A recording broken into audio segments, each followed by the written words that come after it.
When the Third Reich crumbled in May 1945, the world watched as Nazi leaders faced justice at Nuremberg, their crimes laid bare before international tribunals. But what happened to the women who stood beside these architects of evil?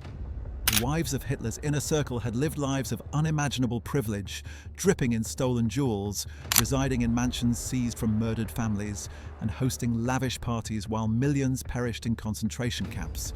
They were not mere bystanders. Many were true believers in the Nazi cause, active participants in a regime built on hatred and genocide. When their husbands fell, these women faced a reckoning of their own. Some went to prison, others escaped justice entirely. A few took their own lives rather than face the consequences. Their stories reveal a darker truth about complicity, about how ordinary people can enable extraordinary evil, and about the complicated question of guilt that haunted Germany for generations. In this video, we will uncover the brutal fates that awaited the wives of Nazi Germany's most notorious leaders. So, without further ado, let's start with the first name on our list. Magda Goebbels stood as perhaps the most fanatical believer in National Socialism among all the Nazi wives. Born Johanna Maria Magdalena Behrendt on November 11, 1901, in Berlin, her early life was marked by instability and searching. Her parents divorced when she was young, and she was raised primarily by her stepfather, Richard Friedlander, a wealthy Jewish businessman. The irony of this upbringing would haunt her legacy, as she would later become one of the Third Reich's most prominent anti-Semites. Magda grew into a beautiful, intelligent woman who spoke several languages and moved easily in elite social circles. Her first marriage to industrialist Günter Quandt in 1921 brought her immense wealth but little happiness.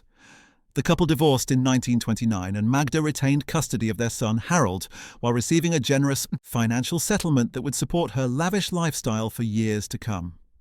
It was in 1930 that Magda first encountered the Nazi Party, attending a rally where she heard Joseph Goebbels speak. She was immediately captivated, not just by the message, but by the messenger himself. Goebbels, then the Gauleiter of Berlin, was a compelling orator despite his clubfoot and diminutive stature. Magda began working at the Nazi Party headquarters, and a romance quickly blossomed between them. They married on December 19, 1931, at Mecklenburg's estate on the Severin farm, with Adolf Hitler himself serving as a witness. Hitler became utterly enchanted with Magda, seeing in her the ideal of Aryan womanhood and German motherhood. He would later say that she was the only woman worthy of being at his side at great state occasions, and she became known as the First Lady of the Third Reich, much to the irritation of other Nazi wives. Throughout the 12 years of Nazi rule, Magda Goebbels embodied the regime's propaganda image of perfect German motherhood. She gave birth to 6 children with Joseph Goebbels, all of whose names began with the letter H in honor of Hitler. Helga was born in 1932, followed by Hilda in 1934, Helmut in 1935, Holder in 1937, Hedda in 1938, and finally Haida in 1940. The family was constantly featured in Nazi propaganda films and magazines, presented as the ideal German family. Behind the carefully constructed image, however, the marriage was troubled. Joseph Goebbels was a notorious philanderer who conducted numerous affairs, most famously with Czech actress Lida Barova in the late 1930s. This affair nearly destroyed the marriage and caused a scandal within the party. Hitler personally intervened, ordering Goebbels to end the relationship and stay with Magda for the sake of appearances. Magda herself was not entirely faithful, reportedly having an affair with Kurt Lüdecker, an early Nazi who later fled Germany and wrote a tell-all memoir. Despite these personal troubles, Magda remained absolutely devoted to Hitler and the Nazi cause. She hosted elaborate parties at the couple's villa, attended rallies, and worked tirelessly to promote Nazi ideology. During the war years, she visited wounded soldiers, gave speeches encouraging German women to sacrifice for the war effort, and maintained her image as the perfect Nazi wife and mother, even as the Reich's fortunes declined. As the Soviet army closed in on Berlin in April 1945, Magda Goebbels made a decision that would horrify the world. While other Nazi leaders fled or sent their families to safety, Magda chose to remain in the Führer bunker with her husband and her 6 children. She was determined that her family would not outlive the Third Reich. In the final days, she wrote a farewell letter to her son, Harold Quandt, who was serving in the Luftwaffe and had been captured by the Allies. In the letter, dated April 28, 1945, she explained her decision with chilling clarity. She wrote that the world that would come after National Socialism was not worth living in, and that she refused to let her children grow up in such a world. She expressed her belief that she and her children would be joining Hitler in a better place. On the evening of May 1st, 1945, the day after Hitler's suicide, Magda Goebbels carried out her horrific plan. With the help of SS Dr. Ludwig Stumpfegger, she sedated her 6 children with morphine and then poisoned them with cyanide capsules.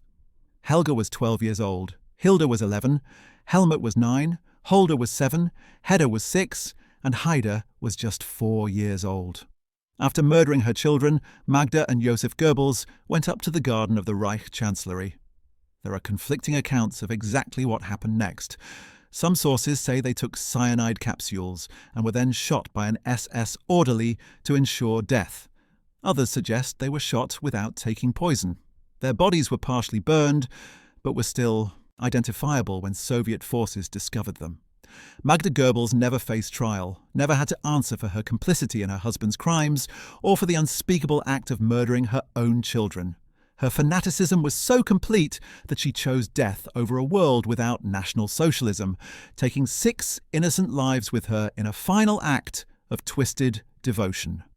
Gerda Bormann lived in the shadows of power, married to Martin Bormann, the man who controlled access to Hitler and became one of the most powerful figures in Nazi Germany despite holding no military rank. Born Gerda Buch on October 23, 1909, in Obersalzberg, she was the daughter of Supreme Nazi Party Judge Walter Buch, a close associate of Hitler since the early days of the movement. This connection ensured that Gerda grew up immersed in Nazi ideology from her teenage years. She joined the League of German Girls and became a true believer in National Socialist principles, particularly the ideology of racial purity and the role of women as mothers of the Reich. Gerda met Martin Bormann through her father's Nazi Party connections, and they married on September 2, 1929, when she was just 19 years old. Hitler served as a witness at their wedding, beginning a relationship where the Bormann family would remain in Hitler's inner circle for the entirety of the Third Reich. Gerda took to her role as a Nazi wife with enthusiasm, fully embracing the regime's emphasis on motherhood and childbearing. She would eventually give birth to 10 children, a feat that earned her the Nazi Gold Honor Cross of the German Mother, awarded to women who bore 8 or more children. Her children were named Adolf, Ilse, Ehrengard, Irmgard, Rudolf, Heinrich, Eva, Gerda, Fritz and Volker. The first names were often chosen to honour prominent Nazis, with Adolf named after Hitler himself. Throughout the war years, Gerda Bormann maintained an extensive correspondence with her husband, who was constantly at Hitler's side in various headquarters and rarely came home. These letters, which survived the war and were later published, reveal a woman who was not just complicit in Nazi ideology, but actively enthusiastic about it.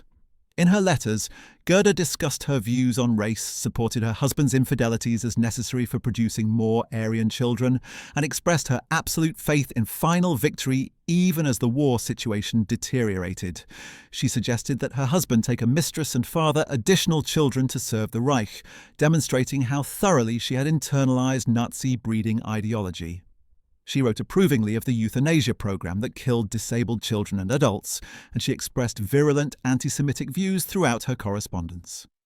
Gerda never questioned the morality of the regime or her husband's role in administering the machinery of genocide. Martin Bormann wielded enormous power as Hitler's personal secretary, controlling who could see the Führer and managing the flow of information to and from Hitler. He was instrumental in the persecution of the churches, the administration of the occupied territories, and the implementation of the Holocaust. Gerda supported all of this without reservation, seeing herself as the wife of one of the most important men in the Reich. When the war ended, Gerda Bormann's world collapsed. Her husband disappeared in the chaos of Berlin's final days, and for years it was unclear whether he had died or escaped. Gerda fled south with her children as the Soviet army advanced, eventually settling in South Tyrol in northern Italy. The Allies captured her and subjected her to denazification proceedings. She claimed ignorance of the full extent of Nazi crimes and portrayed herself as simply a devoted mother who had supported her husband. the tribunals were relatively lenient, classifying her as a follower rather than an activist. She was not imprisoned, though she lost most of her property and assets. Gerda struggled financially in the post-war years, raising her 10 children in poverty, a stark contrast to the privilege she had enjoyed during the Reich. She never renounced her Nazi beliefs and remained convinced of the righteousness of the cause. Her letters from this period show no remorse for the Holocaust or the millions who died under the regime her husband helped run. She died of cancer on March 23, 1946, at the age of just 36, still believing in the ideology that had brought such catastrophe to the world. Her husband's remains would not be discovered until 1972, when construction workers in Berlin found a skeleton that was eventually identified through DNA testing as Martin Bormann. He had died while attempting to escape Berlin in May 1945, likely from suicide by cyanide. Ilse Hess led a life marked by her unwavering allegiance to the Nazi Party and her marriage to Rudolf Hess, Adolf Hitler's deputy and one of the earliest members of the Nazi movement. Born Ilse Pruhl on June 22, 1900, in Hanover, she came from a middle-class family and received a good education. She met Rudolf Hess in Munich in the early 1920s, during the turbulent years following Germany's defeat in World War I. Hess was a war veteran and a passionate nationalist who had joined the nascent Nazi Party and participated in the failed Beer Hall Putsch of 1923. Ilse was immediately drawn to both the man and the movement, sharing his political convictions and his devotion to Adolf Hitler. She initially joined the Nazi Party in 1921, then rejoined in 1925 after the party had been temporarily banned following the putsch. The relationship between Ilse and Rudolf developed slowly, as Hess was initially hesitant about marriage, feeling he needed to establish himself in the party first. Ilse played an active role in introducing Hess to various social circles, including wealthy women who hosted events attended by Hitler.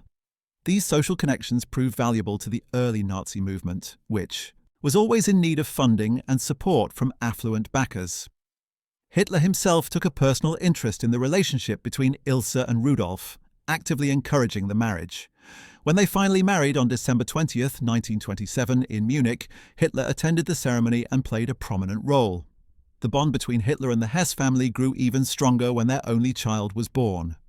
Wolf Rudiger Hess came into the world on November 18, 1937, and Hitler agreed to serve as his godfather, a tremendous honor in Nazi circles that demonstrated the close relationship between the Führer and his deputy.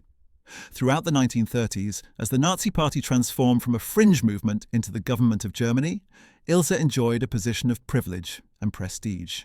Her husband was one of the most powerful men in the Reich, second only to Hitler in the party hierarchy. She attended state functions, hosted gatherings for party wives, and presented herself as a model of Nazi womanhood. During this period, Ilse became deeply embedded in Nazi ideology, never questioning the anti-Semitic policies, the persecution of political opponents, or the increasingly aggressive foreign policy that would lead to war. She fully supported the Nuremberg laws that stripped Jews of citizenship, the annexation of Austria, and the invasion of Poland. For Ilse, National Socialism was not just her husband's career, but her own deeply held belief system. The defining moment of Ilse Hess's life came on May 10, 1941, when her husband undertook a solo flight to Scotland in a bizarre attempt to negotiate peace with Britain. Rudolf Hess, acting on his own initiative without Hitler's knowledge or approval, parachuted into Scotland hoping to meet with the Duke of Hamilton and arrange a peace treaty that would allow Germany to focus on fighting the Soviet Union. The British immediately captured him, and the mission was a complete failure. Hitler was furious, publicly declaring Hess insane and stripping him of all positions. For Ilse, this was a catastrophe. Overnight, her status within the Nazi elite evaporated. Other party wives shunned her, and she lived under suspicion of having known about her husband's plans. Despite the disgrace, Ilse never wavered in her support for Rudolf or for the Nazi cause. She staunchly defended her husband's intentions, insisting that he had acted out of genuine desire for peace and loyalty to Germany. Throughout the remaining war years, she maintained her faith in National Socialism, even as it became clear that Germany was losing. When the war ended in May 1945, Ilse's situation became even more precarious. The victorious Allies arrested her along with other wives of high-ranking Nazis, who were either convicted or executed in the Nuremberg trials. She was shipped to an internment camp in Augsburg, where she was held for interrogation and denazification proceedings. The denazification tribunals examined Ilse Hess's role during the Third Reich, looking at her party membership, her public statements, and her activities. While she had not held official positions of power, her status as the wife of the deputy Führer and her known dedication to Nazi ideology made her a person of interest. After months of detention, the authorities eventually released her, determining that while she had been a committed Nazi, she had not personally committed prosecutable crimes. Upon her release, Ilse moved to Allgäu in southern Germany, far from the major cities and the centres of Allied occupation authority. There she attempted to rebuild her life, opening a boarding house by 1955 to support herself and her son, Wolf. The boarding house provided a modest income, a dramatic fall from the wealth and privilege she had known during the Third Reich. Despite losing the war and her husband, Ilse remained a steadfast believer in National Socialism. She never renounced her beliefs or expressed regret for her support of the regime. Post-war, she actively supported Stille Hilfe, a clandestine relief organization dedicated to helping arrested, condemned and fugitive SS members evade justice. This organization, which still exists today, provided financial assistance, legal help and escape routes for former Nazis, including notorious war criminals. Ilse's involvement with Stille Hilfe demonstrated that her commitment to the Nazi cause survived the defeat of Germany and the revelations of the Holocaust.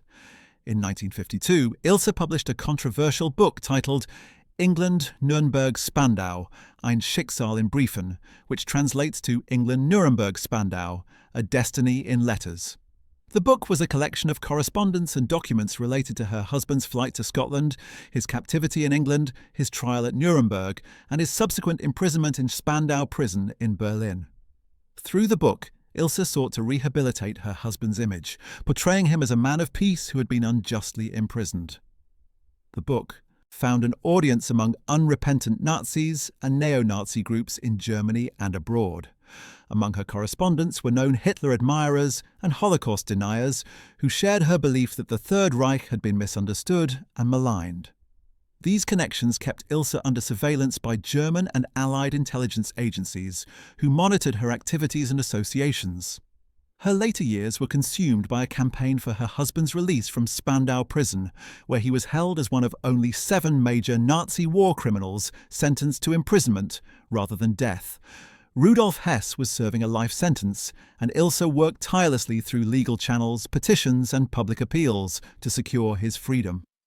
She argued that her husband's flight to Scotland had been a peace mission, that he had not been involved in the Holocaust or other war crimes, and that his continued imprisonment was unjust.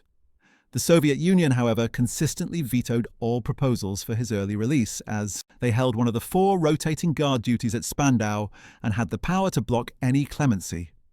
Ilse Hess lived to see her husband become the sole prisoner at Spandau after the other inmates were released or died. The prison, built to hold hundreds, was maintained at enormous expense just to hold one elderly man, creating an absurd situation that highlighted the Cold War tensions between the Western Allies and the Soviet Union. Ilse's campaign for his release gained some international support from those who felt that humanitarian considerations should override political ones, but the Soviets remained adamant. Rudolf Hess remained in Spandau until August 17, 1987, when he was found dead in a summer garden house at the prison. The official ruling was suicide by hanging, though conspiracy theories immediately emerged suggesting he had been murdered to prevent his release. Ilse was devastated by her husband's death and never accepted the suicide verdict, spending her final years claiming he had been murdered by British agents. She continued to attend neo-Nazi rallies and events where her husband was lionized as a martyr. Ilse Hess passed away on September 7, 1995, at the age of 95 in Lilienthal, near Bremen. She died unrepentant, still devoted to Adolf Hitler and his ideologies. Her funeral became a gathering point for neo-Nazis from across Europe, who marched in her honour and celebrated her lifelong dedication to National Socialism. Her complex legacy remains intertwined with the troubled history of Nazi Germany, representing those who never acknowledged the evil of the regime they supported and who carried their fanaticism to the grave. Margareta Himmler lived in the shadow of one of history's most notorious mass murderers, yet she claimed ignorance of her husband's crimes until the very end. Born Margaret Boden on September 9, 1893 in Bromberg, Prussia, which is now Bydgoszcz, Poland, she came from a middle-class Protestant family. Margareta initially trained as a nurse, drawn to the profession by a noble desire to save lives during World War I. After that war ended, she continued her nursing career, transitioning to work at a German Red Cross hospital. With financial support from her father, she even managed to operate a private nursing clinic, demonstrating both her medical skills and entrepreneurial spirit. This background in healing makes the irony of her later marriage all the more striking, for she would become the wife of Heinrich Himmler, the architect of the Holocaust and the man responsible for the deaths of millions. Margaret first crossed paths with Heinrich Himmler during one of his lecture tours in 1927. Himmler, then an obscure functionary in the Nazi Party, was immediately attracted to her. At 34, Margaret was 7 years older than Heinrich, blonde-haired and blue-eyed, fitting the Nazi ideal of Aryan beauty. Heinrich's attraction was instantaneous and intense, seeing in her the perfect German woman. They began a courtship, and Heinrich proposed marriage. However, Heinrich was initially apprehensive about introducing Margaret to his devoutly Catholic family. The obstacles were numerous. Not only was Margareta 7 years his senior, but she had been married before, and her Protestant faith clashed with the Himmler family's strict Catholicism. These were significant social barriers in conservative Bavaria. Nevertheless, Heinrich's determination prevailed, and his family eventually gave their grudging acceptance of Margaret. The couple married in July 1928 in a ceremony that marked the beginning of one of the Third Reich's most peculiar marriages. The couple welcomed their daughter Gudrun into the world on August 8, 1929. Heinrich absolutely doted on his daughter, whom he nicknamed Pupi, meaning little doll. Gudrun would become the centre of his emotional world, and he maintained close contact with her even as his work consumed increasingly more of his time. Margaret was far from a passive spectator in her husband's rise through the Nazi hierarchy. She became a member of the Nazi Party herself in 1928, demonstrating her political commitment even before Hitler came to power. As Heinrich rose to become Reichsführer SS in 1929 and then gained control of all German police forces, Margareta carved out her own role within the Nazi women's organizations. She regularly arranged gatherings for the spouses of high-ranking SS leaders, attempting to create a social network that would mirror the command structure of the SS itself. These gatherings were meant to foster camaraderie and ensure that the wives of SS officers understood their role in supporting the organization. Despite her efforts, Margaret was notably unpopular among the other Nazi wives. Her personality was perceived as cold and domineering, and many found her difficult to work with. The situation came to a head during the Nuremberg rally in 1938, one of the massive propaganda spectacles that the Nazi regime staged annually. Margaret had disagreements with the other women in attendance, and the conflict became so severe that the other wives collectively refused to follow her lead or accept her authority. This public rebuke must have been humiliating for Margareta, who had invested considerable effort in establishing herself as a leader among Nazi wives. The incident revealed the petty power struggles and social hierarchies that existed even among those committed to the supposedly unified Nazi cause. By the end of 1939, Margaret had found a new outlet for her energies, one that aligned with her nursing background. She was overseeing the operation of Red Cross hospitals throughout Berlin-Brandenburg, a position that gave her significant responsibility and authority. Her role was not merely administrative. She embarked on missions to countries and regions under the German Wehrmacht's occupation, ostensibly to inspect Red Cross facilities and ensure proper medical care for German soldiers. However, these trips also exposed her to the realities of Nazi occupation and the brutal policies being implemented in conquered territories. In her personal diary, which survived the war and provides chilling insights into her mindset, there is a noted trip to occupied Poland in March 1940. This journey confirms her eyewitness account of the events unfolding there, including the ghettoization of Jewish populations and the horrific conditions imposed on Polish civilians.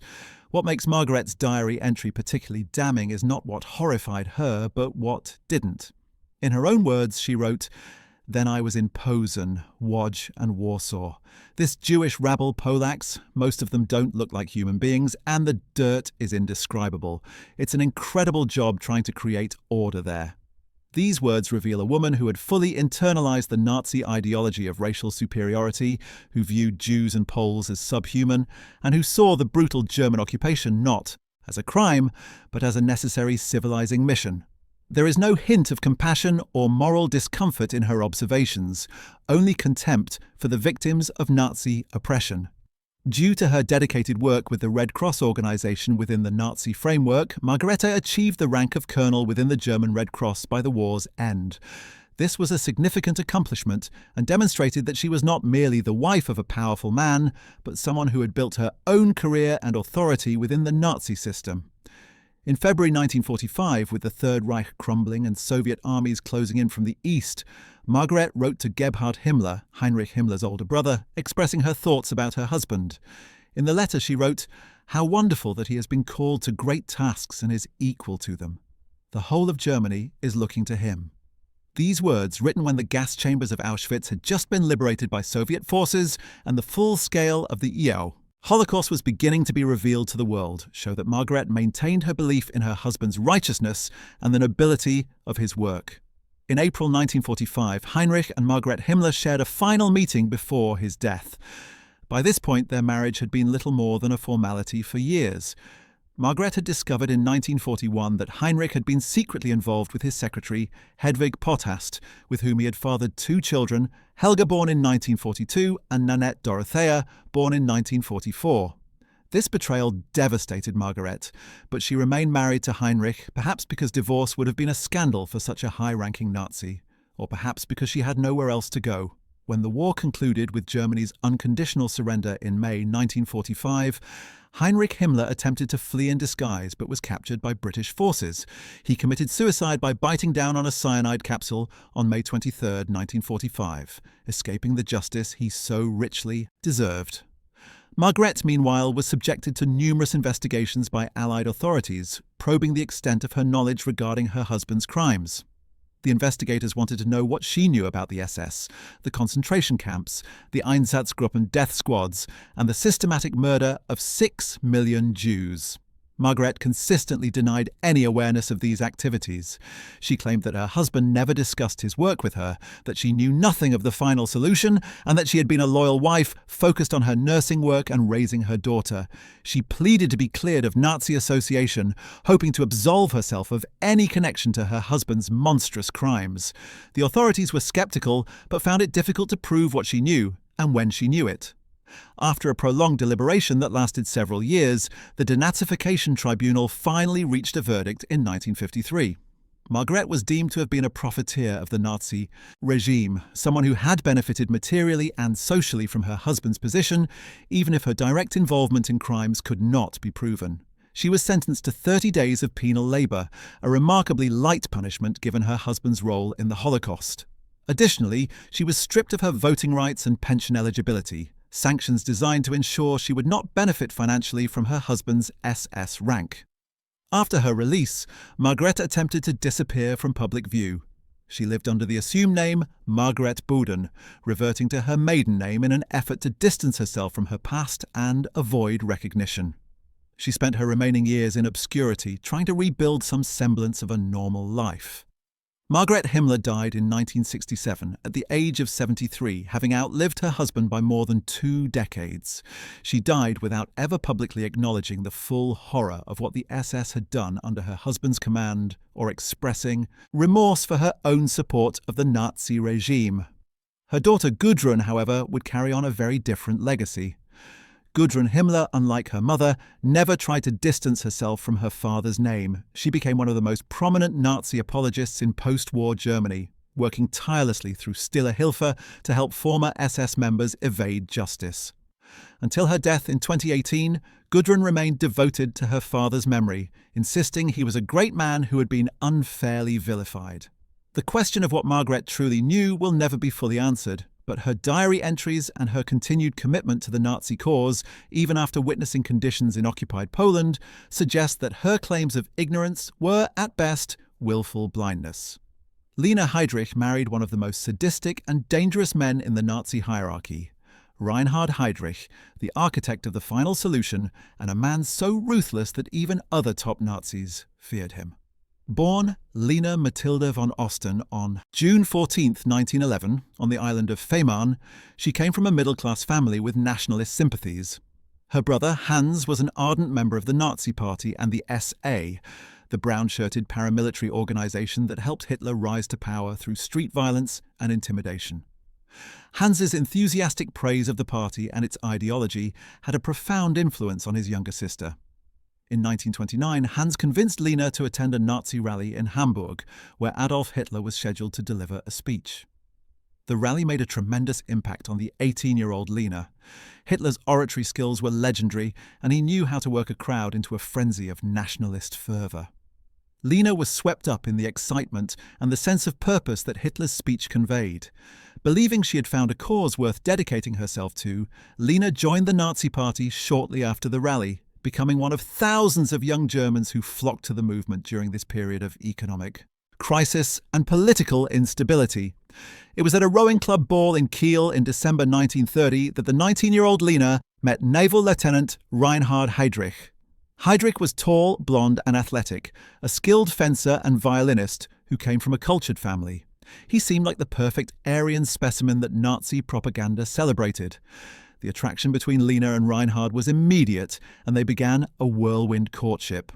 By December 18, 1930, just weeks after their first meeting, the couple announced their engagement. However, their engagement triggered a scandal that would fundamentally alter the trajectory of both their lives. Reinhard Heydrich had been involved with another woman for 6 months prior to meeting Lina, and he had apparently made promises to this woman that he had no intention of keeping once he became enamored with Lina. The spurned woman's father happened to have connections within the German Navy, and he filed a formal complaint against Heydrich, who naval authorities took the matter seriously, charging Heydrich with conduct unbecoming to an officer and gentleman for violating his engagement promise. Despite Heydrich's attempts to defend himself, the Naval Court of Honor found him guilty. In April 1931, he was dishonorably dismissed from the Navy, a devastating blow that left him without a career, without prospects, and with a stain on his reputation. It was Lina who saw opportunity in this crisis. She suggested to her fiancé that he consider joining the newly established SS, Heinrich Himmler's elite guard organization, that was still quite small but growing rapidly. The SS was looking for intelligent, dedicated men, and Lina believed that Reinhard's military bearing and obvious capabilities would make him valuable to the organization. Heydrich travelled to Munich for an interview with Himmler in June 1931. During their meeting, Himmler asked Heydrich to sketch out his ideas for an SS intelligence service on the spot. Heydrich, drawing on his knowledge of British spy novels and his own military training, outlined a comprehensive plan for a security and intelligence apparatus that could monitor enemies of the Nazi Party, both within Germany and abroad. Himmler was thoroughly impressed by Heydrich's vision and immediately appointed him as the chief of the newly formed intelligence service, which would soon become known as the SD, or Sicherheitsdienst. This appointment changed everything. Reinhard Heydrich had found his calling, and he would prove to be devastatingly effective at building the Nazi surveillance state. Lina and Reinhard married on December 26, 1931, and she became the wife of a man who would rise to become one of the most powerful and feared figures in the Third Reich. Throughout the 1930s, as Reinhard Heydrich consolidated his power and expanded the reach of the SD, Lina played the role of the supportive Nazi wife. The couple had 4 children together. Klaus was born in 1933, Heide in 1934, Silke in 1939, and Marte in 1942. Lina managed the household, attended Nazi social functions, and presented the image of a perfect German family. As an acknowledgement of her husband's dedication to the Nazi cause and his increasing importance to the regime, Adolf Hitler personally gifted Lina with a large estate in rural Bohemia after Germany occupied Czechoslovakia. The estate, located near Prague, was vast and luxurious, seized from a Czech family and handed over to the Heydrichs as a reward for Reinhard's service. At this estate, Lina kept several Czech prisoners for forced labour, essentially slaves who worked the land and maintained the property. Multiple sources allege that Lina personally abused these prisoners physically, taking out her frustrations and demonstrating her sense of racial superiority through violence. These allegations paint a picture of a woman who was not merely complicit in Nazi crimes, but an active participant in the brutality that defined the occupation of Czechoslovakia. The Heydrich family's privileged life at their Czech estate came to an abrupt and violent end on May 27, 1942. On that day, Reinhard Heydrich was travelling in his open-top Mercedes to his office in Prague when two Czech resistance fighters, trained by the British Special Operations Executive, attacked his vehicle with a grenade and submachine gun fire. Heydrich was severely wounded in the attack, and he died from his injuries 8 days later on June 4, 1942. Hitler was furious at the loss of one of his most valuable subordinates, a man he had called the man with the iron heart. The Nazi response was brutal beyond measure.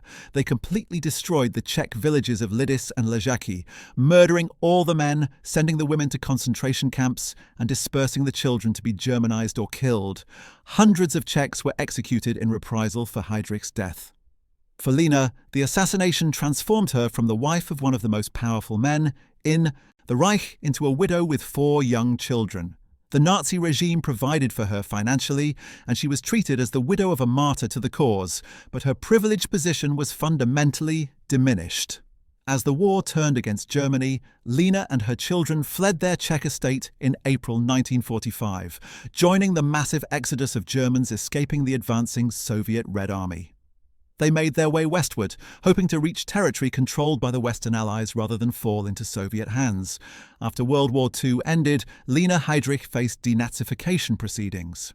Remarkably, she was acquitted in these proceedings. The tribunals determined that while she had been married to one of the Holocaust's chief architects and had lived a life of privilege based on stolen property and slave labour, she had not personally held official positions or made policy decisions. This legalistic distinction allowed her to avoid prosecution for war crimes. Even more remarkably, Lina then engaged in a series of court battles against the West German government in 1956 and 1959, demanding a widow's pension based on her husband's SS rank. Incredibly, she won these legal battles, successfully securing a pension. This decision was deeply contentious and caused outrage among Holocaust survivors and many ordinary Germans. The idea that the widow of Reinhard Heydrich, a man who chaired the Wannsee Conference where the final solution was formally organised, should receive a government pension seemed like a grotesque miscarriage of justice. Yet the legal system determined that she was entitled to the pension under the laws governing benefits for widows of government officials. Despite her conviction and sentencing to life imprisonment in absentia by Czechoslovakia for her role in the occupation and the abuse of Czech prisoners, Lina Heydrich managed to avoid ever serving this sentence. She remained in West Germany, where she was safe from extradition. In 1965, while on a vacation to Finland, she met Mauno Manninen, a Finnish theatre director.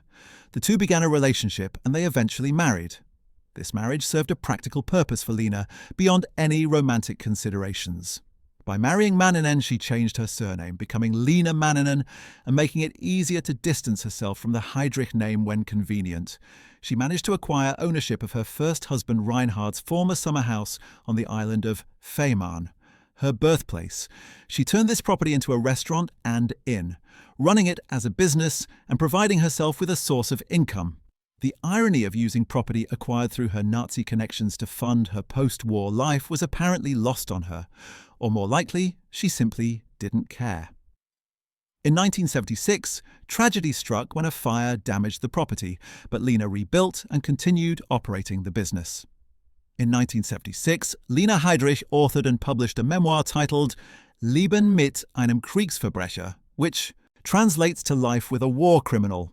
The book's title acknowledged what her husband had been, but the content was dedicated to defending and rehabilitating his reputation. Lina portrayed Reinhard as a misunderstood patriot who had been serving his country and following orders.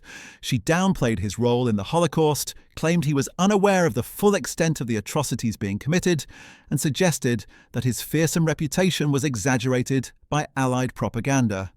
The memoir found an audience among neo-Nazis and Holocaust deniers who were eager for any narrative that might cast doubt on the established historical record of Nazi crimes. Lina continued this pattern of defending her first husband's reputation until her final days. She gave interviews to sympathetic journalists, corresponded with other unrepentant Nazis, and never expressed remorse for the regime that had brought such horror to the world. Lina Heydrich passed away at the age of 74 on August 14, 1985, on her native island of Fehmarn. She died having never acknowledged the full truth about the man she married, or the evil he perpetrated. Her children had mixed relationships with their father's legacy, but Lina herself remained devoted to Reinhard Heydrich's memory until the end, a final act of loyalty to a mass murderer.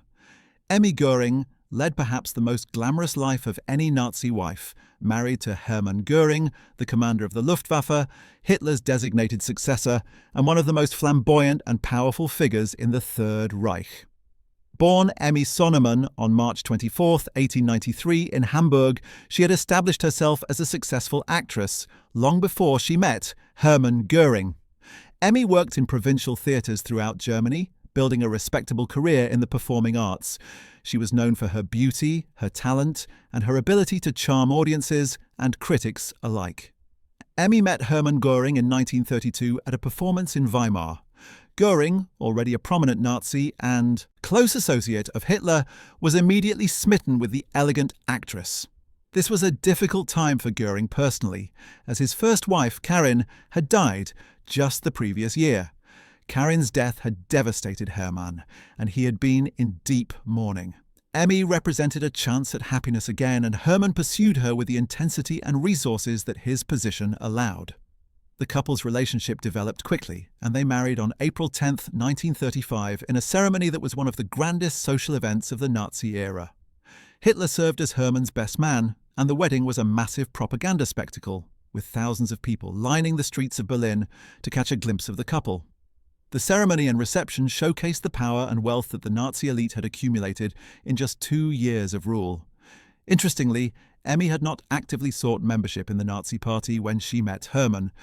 The party represented a political movement, and Emmy's interests lay in theatre and society rather than ideology. However, in 1938, Hermann gave Emmy a unique Christmas present. He arranged for her to be inducted into the Nazi Party, presenting her membership as a gift.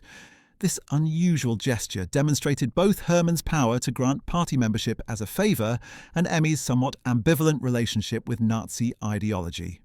She accepted the membership, as refusing would have been unthinkable for the wife of the second most powerful man in Germany, but it was not something she had pursued on her own initiative. Emmy Göring took on the responsibility of serving as Hitler's official hostess at numerous state functions before the outbreak of World War II. Hitler was unmarried for most of this period, keeping his relationship with Eva Braun secret from the German public. This created a need for a woman to serve as hostess at official dinners, receptions, and diplomatic events. Emmy filled this role with grace and skill, using her theatrical training to project the image of sophistication and culture that the Nazi regime wanted to present to foreign dignitaries and the German upper classes. However, Emmy's self-proclaimed status as the First Lady of the Third Reich led to a significant rift with Eva Braun. Eva, who was Hitler's longtime companion and would eventually become his wife in the final hours before their joint suicide, resented being kept in the shadows while Emmy basked in the limelight. Emmy, for her part, openly disregarded Eva and treated her with disdain whenever their paths crossed. Emmy considered Eva to be beneath notice, little more than Hitler's mistress, while Emmy herself was the legitimate wife of the second most powerful man in the Reich. This superior attitude and dismissive behaviour infuriated Eva, who complained bitterly to Hitler about Emmy's treatment of her. Hitler, caught between his loyal deputy and his secret lover, eventually felt compelled to intervene. He demanded that Hermann Göring instruct Emmy to treat Eva with proper respect and courtesy. Hermann dutifully conveyed Hitler's wishes to Emmy, and she adjusted her behaviour accordingly, though the animosity between the two women never fully dissipated. One consequence of Emmy's disdainful attitude was her exclusion from Hitler's Bavarian mountain retreat, the Berghof. Eva Braun was the de facto mistress of the Berghof, and she made it clear that Emmy was not welcome. This must have stung Emmy's pride, as the Berghof was the site of many important social and political gatherings. Eva Braun reportedly held a long-standing grudge against Emmy for her assumption of being the First Lady of the Reich, a title Eva felt should have been hers if Hitler had been willing to publicly acknowledge their relationship. During the years of World War II, Emmy found herself in a position of enormous power and wealth. Hermann Göring was one of the wealthiest men in Europe, having looted art collections, seized Jewish property, and extorted businesses throughout Germany and the occupied territories. The Görings owned mansions, estates, and castles across Austria, Germany, and Poland, all furnished with stolen artwork and luxury goods. Their primary residence, Carin, was a massive hunting lodge north of Berlin, named after Hermann's first wife. The estate was filled with priceless paintings, sculptures, and artifacts that Hermann had confiscated from Jewish collectors and museums. Emmy lived a life of extravagant luxury during the war years, wearing designer gowns, draping herself in jewelry stolen from murdered Jews, and hosting lavish parties even as ordinary Germans faced rationing and hardship. When the Göring's daughter Edda was born on June 2, 1938, Hermann commanded a tribute of 500 Luftwaffe planes to fly over Berlin in celebration. He proclaimed that he would have doubled the number to 1,000 planes had the child been a boy, a statement that revealed both his enormous ego and the gender bias prevalent in Nazi ideology. Edda's birth was treated as a major event in Nazi Germany, with extensive coverage in newspapers and newsreels. The little girl was showered with expensive gifts from Nazi officials and foreign diplomats seeking to curry favour with Hermann Göring. Emmy doted on Edda, who represented everything she had hoped for in her marriage to Hermann. As the war progressed and Germany's situation deteriorated, the Görings' privileged world began to crumble. Hermann's stock with Hitler fell dramatically after the Luftwaffe failed to win the Battle of Britain, failed to prevent Allied bombing of German cities, and proved unable to supply the trapped Sixth Army at Stalingrad. By 1943, Hermann was spending more time at Carin with his art collection and his morphine addiction than dealing with his military responsibilities. Emmy watched as her husband's health declined, and his influence waned. When the Red Army began advancing toward Berlin in early 1945, Emmy and Edda fled south to Bavaria, while Hermann remained behind to face the final collapse. Hermann was captured by American forces in May 1945, and he was indicted as one of the major war criminals to be tried at Nuremberg. Emmy's life changed overnight from unimaginable wealth to the status of a war criminal's wife. After the war, a German denazification court found Emmy guilty of being a Nazi and a supporter of the regime. The evidence was overwhelming. She had been a party member, had attended countless Nazi functions, had lived off stolen wealth, and had enthusiastically participated in the social life of the Nazi elite. The court sentenced her to 1 year of imprisonment, which she served in a denazification camp. After her release in 1946, the Denazification Tribunal imposed additional penalties. 30% of her remaining wealth was confiscated by the authorities, a symbolic gesture given that the vast majority of the Göring fortune had already been seized or lost. Emmy was also prohibited from performing on stage for 5 years, a punishment specifically designed to prevent her from returning to her theatrical career and potentially profiting from her notoriety. The years following her release were marked by poverty and obscurity, a dramatic reversal of fortune for a woman who had once been among the wealthiest and most prominent in Europe. Emmy managed to secure a tiny apartment in Munich, a far cry from the palaces and estates she had occupied during the Third Reich. She lived in reduced circumstances, struggling financially and socially isolated from the German cultural elite that had once welcomed her. Despite her hardships, Emmy worked on an autobiography during these years. Published in German as An der Zeit meines Mann and later translated into English as My Life with Göring, the memoir provided Emmy's perspective on her marriage and the Nazi years. The book attempted to portray Hermann in a sympathetic light, emphasizing his charisma, his love for his family, and his artistic sensibilities, while downplaying his role in Nazi atrocities. Emmy claimed that Hermann had been unaware of the full extent of the Holocaust, that he had often argued with Hitler about various policies, and that he had been gradually sidelined as the war progressed. These claims were largely self-serving attempts to rehabilitate her husband's image and, by extension, her own reputation. The autobiography found some readership among those curious about life inside the Nazi elite, but it was criticized by historians for its numerous omissions and distortions of historical fact. Emmy Göring lived long enough to see her daughter Edda grow into adulthood and start her own family.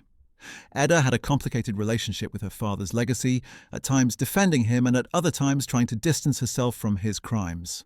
Emmy remained in Munich for the rest of her life, living quietly and avoiding public attention. She never expressed genuine remorse for the Holocaust or for the suffering caused by the regime that had provided her with such a luxurious lifestyle. When journalists occasionally sought her out for interviews, she would speak fondly of Hermann and maintain that he had been a fundamentally decent man, corrupted by circumstances and by Hitler's influence. Emmy Göring passed away in Munich on June 8, 1973, at the age of 80. She died having enjoyed nearly 3 decades of life after the war, far more than the millions who perished in the Holocaust and the war that her husband helped wage. Her death received minimal media attention, a fitting end for a woman who had once demanded to be recognized as the First Lady of the Third Reich, but who spent her final decades in obscurity and reduced circumstances. Carin Göring never lived to see the full horror of the Nazi regime, but her influence on Hermann Göring and through him on the course of history cannot be underestimated. Born Carin Fock on October 21, 1888 in Stockholm, Sweden, she came from an aristocratic family with deep roots in Swedish high society. Carin grew up in privilege, received an excellent education, and moved in the highest social circles of Stockholm. In 1910, she married Swedish military officer Nils von Kantzow, and the couple had one son, Thomas, born in 1913. The marriage, however, was not particularly happy. Carin found herself unfulfilled in her role as a military wife and mother, seeking something more meaningful and exciting in her life. That something arrived in the form of Hermann Göring in 1920, when the German war hero visited Sweden. Hermann had been a celebrated fighter ace during World War I, credited with 22 confirmed victories and commander of the legendary Richthofen squadron after the Red Baron's death. He was charismatic, handsome, and still basking in the glory of his wartime achievements despite Germany's defeat. Carin and Hermann met at a social gathering, and the attraction between them was immediate and intense. For Carin, Hermann represented adventure, passion, and a cause greater than the comfortable but boring life she led in Sweden. For Hermann, Carin offered the love and social connections he needed to rebuild his life after the war. The affair between the married Swedish aristocrat and the German war hero caused a scandal in Stockholm society. Carin's family was horrified, and her husband was humiliated, but Carin was determined. She divorced Nils von Kantzow in 1922, an extremely difficult decision given the social stigma attached to divorce in that era, and she married Hermann Göring on February 3, 1923, in a ceremony held in Munich. The newlyweds faced financial difficulties as Hermann had no steady employment and lived on his savings and small fees for working as a commercial pilot. However, Carin believed in Hermann completely and supported his decision to join Adolf Hitler's nascent Nazi party. She attended early Nazi rallies, listened to Hitler's speeches, and became convinced that National Socialism represented Germany's salvation from the humiliation of the Treaty of Versailles and the economic chaos of the Weimar Republic. Carin's social graces and family connections proved invaluable to the early Nazi movement. She opened doors for Hermann and Hitler to meet wealthy potential supporters in Munich's upper-class circles. She hosted gatherings where Nazi ideas could be discussed in elegant settings rather than beer halls, helping to give the movement a veneer of respectability. Her Swedish nationality and aristocratic background provided a certain international cachet that the rough and rowdy SA brown shirts lacked. In November 1923, Hermann participated in the Beer Hall Putsch, Hitler's failed attempt to overthrow the Bavarian government and march on Berlin. During the putsch, Hermann was shot in the groin and severely wounded. Carin nursed him back to health, and the couple fled to Austria and then to Sweden to escape prosecution. During this period of exile, Hermann developed his addiction to morphine, initially prescribed for pain management, but eventually becoming a psychological and physical dependence that would plague him for the rest of his life. Carin stood by Hermann through his addiction, his depression, and his occasional violent outbursts that resulted from the morphine use. She believed that her husband was destined for greatness and that the Nazi movement would eventually return to power in Germany.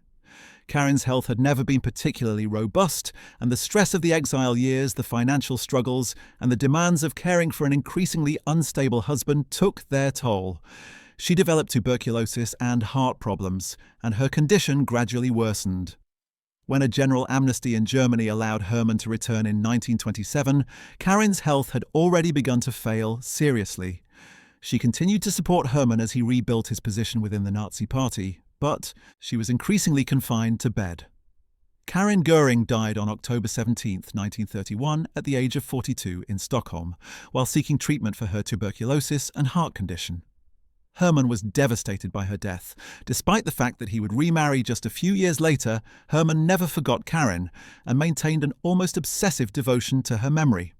When he built his massive hunting lodge and estate north of Berlin in the late 1930s, he named it Carin Hall in her honour. The main hall of the estate featured a huge portrait of Carin, and Hermann kept a mausoleum on the grounds where he had Carin's body reburied after having it exhumed from Sweden. The mausoleum was elaborate and expensive, decorated with art and surrounded by carefully maintained gardens. Throughout the Third Reich, Hermann frequently spoke of Carin in glowing terms, portraying her as a saint who had saved him from despair and set him on the path to greatness. Whether Carin would have remained supportive of the Nazi regime had she lived to see its full atrocities is impossible to know. Some historians suggest that her early death spared her from having to confront the reality of what National Socialism became. Others argue that her support for the movement in its violent early years suggests she was a true believer who would have supported it to the end. What is certain is that Carin enabled Hermann Göring's rise within the Nazi Party through her social connections, her emotional support during his exile, and her unwavering belief in his destiny. Her influence on him was profound and lasting, shaping the man who would become Hitler's designated successor and one of the chief architects of Nazi Germany. When Soviet forces approached Carin Hall in April 1945, Hermann ordered the mausoleum destroyed and Carin's remains removed. He could not bear the thought of Soviet soldiers desecrating her resting place.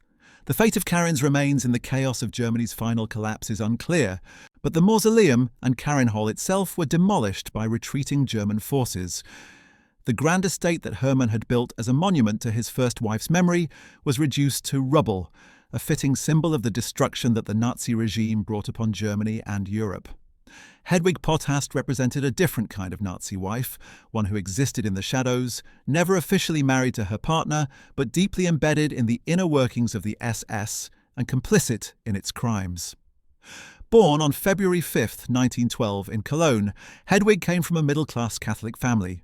She received secretarial training and found employment in the SS administrative offices in Berlin in the mid-1930s. It was there that she encountered Heinrich Himmler, the Reichsführer SS, who was technically still married to Margaret but increasingly estranged from his wife. Hedwig began working directly for Himmler as his private secretary, and a romantic relationship developed between them despite the significant age difference. Himmler was 18 years older than Hedwig, married, and the father of a teenage daughter, but these obstacles did not prevent the affair. By 1939, Heinrich and Hedwig were deeply involved, and Himmler was spending more time with his young secretary than with his wife. In 1941, Margaret Himmler discovered the affair, causing a crisis in the already troubled marriage. However, divorce was essentially impossible for someone in Himmler's position. Nazi ideology emphasized traditional family values and the sanctity of marriage, even as many top Nazis conducted extramarital affairs. A divorce would have been a scandal and would have contradicted the image that Himmler was trying to project as the guardian of SS racial purity and moral standards. The solution Himmler arrived at was to maintain his marriage to Margareta in name only, while essentially living as though Hedwig were his wife. This arrangement suited Nazi racial ideology because it could be justified as a higher-ranked SS man fathering additional Aryan children, contributing to the expansion of the master race. Himmler installed Hedwig in a house in Schönau, a quiet location where she could live discreetly. On February 15, 1942, Hedwig gave birth to Himmler's son, whom they named Helga. 2 years later, on July 20, 1944, Hedwig gave birth to a daughter, Nanette Dorothea. Himmler doted on these children, visiting them regularly, and playing the role of a loving father despite the irregular nature of his relationship with their mother. The births of Helga and Nanette were kept relatively quiet, known only to Himmler's inner circle, as publicizing them would have acknowledged the affair and damaged Himmler's reputation. During these years, Hedwig continued to work closely with Himmler, not just as his companion, but as someone who had access to sensitive information and witnessed the functioning of the SS apparatus. She was present at various SS facilities and headquarters, attending social functions with other SS officers and their wives or mistresses. Hedwig could not have been unaware of what the SS was doing throughout occupied Europe. The organisation Himmler commanded ran the concentration camp system, the Einsatzgruppen mobile killing units, and the apparatus of genocide that murdered millions. When the war ended in May 1945, Himmler fled toward the Danish border, hoping to escape Allied capture. He had provided Hedwig with false identity papers in the name Hannah Lorenz, and she used these documents to attempt to evade detection. Hedwig was arrested by Allied forces in South Tyrol, Italy, along with her 2 young children in mid-1945. The interrogators quickly determined her true identity and her relationship with Himmler. She was questioned extensively about Himmler's whereabouts, his plans, and his activities, but she claimed to know little of value. Hedwig maintained that she had been simply Himmler's secretary and later the mother of his children, and that he had not discussed SS operations with her. This claim of ignorance was highly dubious given her proximity to Himmler and her presence at various SS locations over several years, but proving her knowledge was difficult. After months of detention and interrogation, the Allied authorities released Hedwig in 1948. She had not been charged with any crimes, as prosecutors determined they lacked sufficient evidence of her direct participation in SS activities beyond her personal relationship with Himmler. She was subjected to denazification proceedings and classified as a fellow traveller, someone who had supported the Nazi regime but had not held official positions or made policy decisions. This relatively lenient classification allowed her to avoid serious legal consequences. Hedwig Potthast lived the rest of her life under the name Hannah Lorenz, the identity Himmler had created for her. She remained in Germany, raising her 2 children and attempting to give them as normal a life as possible given their father's infamy. Helga and Nanette grew up knowing who their father was, but living under assumed names to avoid the stigma. Hedwig rarely spoke publicly about her relationship with Himmler or her experiences during the Third Reich. She maintained a low profile, worked various jobs to support herself and her children, and avoided any involvement with neo-Nazi groups or efforts to rehabilitate Himmler's reputation. Unlike some other Nazi wives and companions, Hedwig seemed to understand that any public defense of Himmler would be morally indefensible given the overwhelming evidence of his role in the Holocaust. Whether this silence represented genuine remorse or simply pragmatic recognition that defending Himmler would be futile is unclear. Hedwig Potthast died in 1994 at the age of 82, having outlived Himmler by nearly 50 years. Her children used their mother's assumed surname and built their own lives separate from their father's toxic legacy. The question of what Hedwig knew, and when she knew, it remained unanswered, but her position as Himmler's companion and the mother of his children made her complicity in the broader Nazi project undeniable. Anneliese von Ribbentrop married one of the Nazi regime's most incompetent and destructive figures, Foreign Minister Joachim von Ribbentrop, whose bungling diplomacy helped push Europe into World War II. Born Anneliese Henkel on August 28, 1896, in Wiesbaden, she came from a wealthy family that owned a successful champagne and wine business. The Henkel Company was one of Germany's most prestigious producers of sparkling wine, and Anneliese grew up in luxury, accustomed to the finest things in life. She met Joachim Ribbentrop in the 1920s when he was working as a wine and spirits salesman. Joachim came from a much more modest background but had pretensions to aristocracy. He had even adopted the von in his name, claiming noble status that he had no real right to, purchasing the title through a distant relative's adoption. Despite his social climbing and his somewhat questionable background, Anneliese found Joachim charming and ambitious. They married on July 5, 1920, and Anneliese's family connections and money would prove crucial to Joachim's later success. The Henkel family fortune gave Joachim the financial security and social access he needed to build his wine import business and establish himself in elite circles. Throughout the 1920s and early 1930s, Joachim and Anneliese hosted salon gatherings at their villa in Berlin-Dahlem, inviting influential people from politics, business, and society. It was through these gatherings that Joachim first encountered Nazi party members and eventually Adolf Hitler himself in 1932. Anneliese supported her husband's growing involvement with the Nazi movement, seeing it as a path to the power and prestige that Joachim craved. She joined the Nazi Party and became part of the social network of Nazi wives, though she never achieved the prominence of figures like Emmy Göring or Magda Goebbels. When Hitler came to power in 1933, Joachim's connections and his willingness to serve the regime were rewarded. He was appointed as Special Ambassador for Disarmament Issues in 1934, despite having no diplomatic experience whatsoever. This appointment was the beginning of a meteoric rise that would see Joachim become ambassador to Britain in 1936 and then foreign minister in 1938, replacing the professional diplomat Constantin von Neurath. As foreign minister, Joachim von Ribbentrop was a disaster. His arrogance, his ignorance of diplomatic protocol, and his slavish devotion to Hitler's most aggressive policies made him loathed by professional diplomats worldwide. He negotiated the Nazi-Soviet Non-Aggression Pact of 1939, which paved the way for the invasion of Poland and the start of World War II. He consistently advised Hitler to pursue aggressive policies, believing that Britain and France would not fight. When war came, Ribbentrop proved utterly incapable of effective diplomacy, managing to alienate potential allies and stiffen the resolve of Germany's enemies.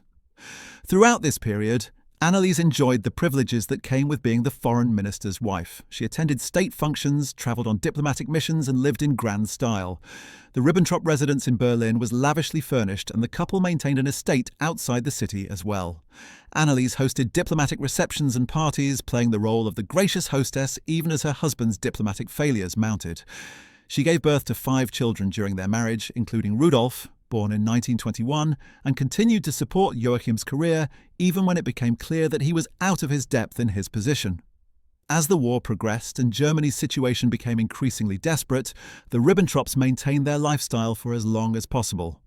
Joachim continued to hold the foreign minister position until the very end, despite his obvious incompetence and the fact that diplomacy had become largely irrelevant as the Reich fought for survival. When Germany surrendered in May 1945, Joachim von Ribbentrop went into hiding briefly but was captured by British forces in Hamburg on June 14, 1945. Anneliese and her children were also taken into custody for questioning. Joachim was indicted as one of the major war criminals at Nuremberg, charged with crimes against peace, war crimes, and crimes against humanity. During the trial, which ran from November 1945 to October 1946, Anneliese visited her husband when permitted and maintained her support for him. Joachim's defense was weak, relying heavily on the argument that he had simply been following Hitler's orders and that as foreign minister he had no responsibility for military operations or the Holocaust. The tribunal rejected these arguments, finding him guilty on all counts. On October 16, 1946, Joachim von Ribbentrop was sentenced to death by hanging. He was executed in the early morning hours of October 16, 1946. One of 10 Nazi leaders hanged that day at Nuremberg. After her husband's execution, Anneliese von Ribbentrop faced denazification proceedings. The tribunals examined her role during the Third Reich and her support for her husband's activities. While she had certainly benefited from her position as foreign minister's wife and had been an active member of Nazi social circles, she had not held official government positions or been directly involved in policy making. The denazification court classified her as a lesser offender, requiring her to pay fines and restricting certain rights but not imprisoning her. Anneliese spent the post-war years in reduced circumstances, her family's champagne business having been damaged by the war and her own reputation tainted by her marriage. She lived quietly in West Germany, raising her children and attempting to stay out of public view. Unlike some Nazi wives who wrote memoirs or gave interviews defending their husbands, Anneliese largely remained silent about her experiences. She died on December 13, 1973, at the age of 77 in Wuppertal, having lived for 27 years after her husband's execution. Her children had mixed relationships with their father's legacy, with some attempting to rehabilitate his reputation and others distancing themselves from the Nazi past.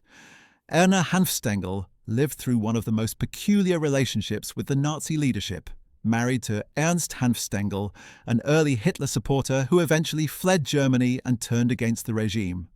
Born Erna Helene Rosenberg in 1886, she came from a wealthy Jewish-American family, a fact that would become deeply ironic given her future husband's association with the virulently anti-Semitic Nazi Party. Erna met Ernst Hanfstaengl, known as Putzi to his friends, in New York, where both their families moved in cultured society circles. Ernst was a Harvard graduate from a wealthy Munich art publishing family. charming, musical, and well-connected. They married and eventually moved to Germany in the early 1920s, where Ernst reconnected with his homeland during the chaotic Weimar years. It was in Munich that Ernst encountered Adolf Hitler in 1922, attending an early Nazi Party rally out of curiosity. Ernst was captivated by Hitler's oratory and became one of the first members of Munich's elite to support the movement financially. He opened his home to Hitler, introduced him to potential backers, and even performed piano for Hitler, who loved music. Erna found herself hosting the future Führer in their elegant apartment, serving tea and cakes, while her husband and Hitler discussed politics and strategy. Ernst Hanfstaengl became part of Hitler's inner circle during the early years, serving as foreign press chief and helping to craft the Führer's image for international audiences. Erna, despite her partially Jewish heritage, which was carefully concealed, played the role of hostess for Nazi gatherings. This was an extremely dangerous position for her to be in, as the Nazi ideology that her husband promoted called for the persecution and eventual elimination of Jews. There are accounts suggesting that Erna was uncomfortable with the increasingly radical anti-Semitism of the Nazi movement, but felt trapped by her marriage and by her husband's commitment to the cause. As the years progressed and the Nazis came to power in 1933, Ernst's position became increasingly tenuous. He had enemies within the party who resented his closeness to Hitler and his sometimes critical comments about other Nazi leaders. By the mid-1930s, Ernst had fallen out of favour, and in 1937 he fled Germany, fearing for his life. He initially went to Switzerland and eventually made his way to the United States, where he would later serve as an advisor to President Franklin Roosevelt, providing insights into Hitler's psychology and the workings of the Nazi regime. Erna's situation after Ernst's flight was precarious. She remained in Germany with their son, Egon, and had to navigate the dangerous world of Nazi Germany as the wife of a fugitive and traitor to the regime. The fact that she had partially Jewish ancestry remained a closely guarded secret, as revelation would have meant deportation to a concentration camp and almost certain death. Erna managed to survive the war years by keeping an extremely low profile, relying on old family connections and the fact that the Nazi authorities were focused on more pressing matters than the wife of a has-been party member who had fled years earlier. She avoided political activities, did not attend Nazi functions, and waited for the war to end. When Germany surrendered in 1945, Erna emerged from the shadows, relieved to have survived the nightmare of the Third Reich. She was not subjected to denazification proceedings in any serious way, as her husband had become an opponent of the regime and she herself had played no active role in Nazi activities during the war years. Erna eventually reunited with Ernst in the United States after the war, though their marriage had been strained by years of separation and the traumas they had both experienced.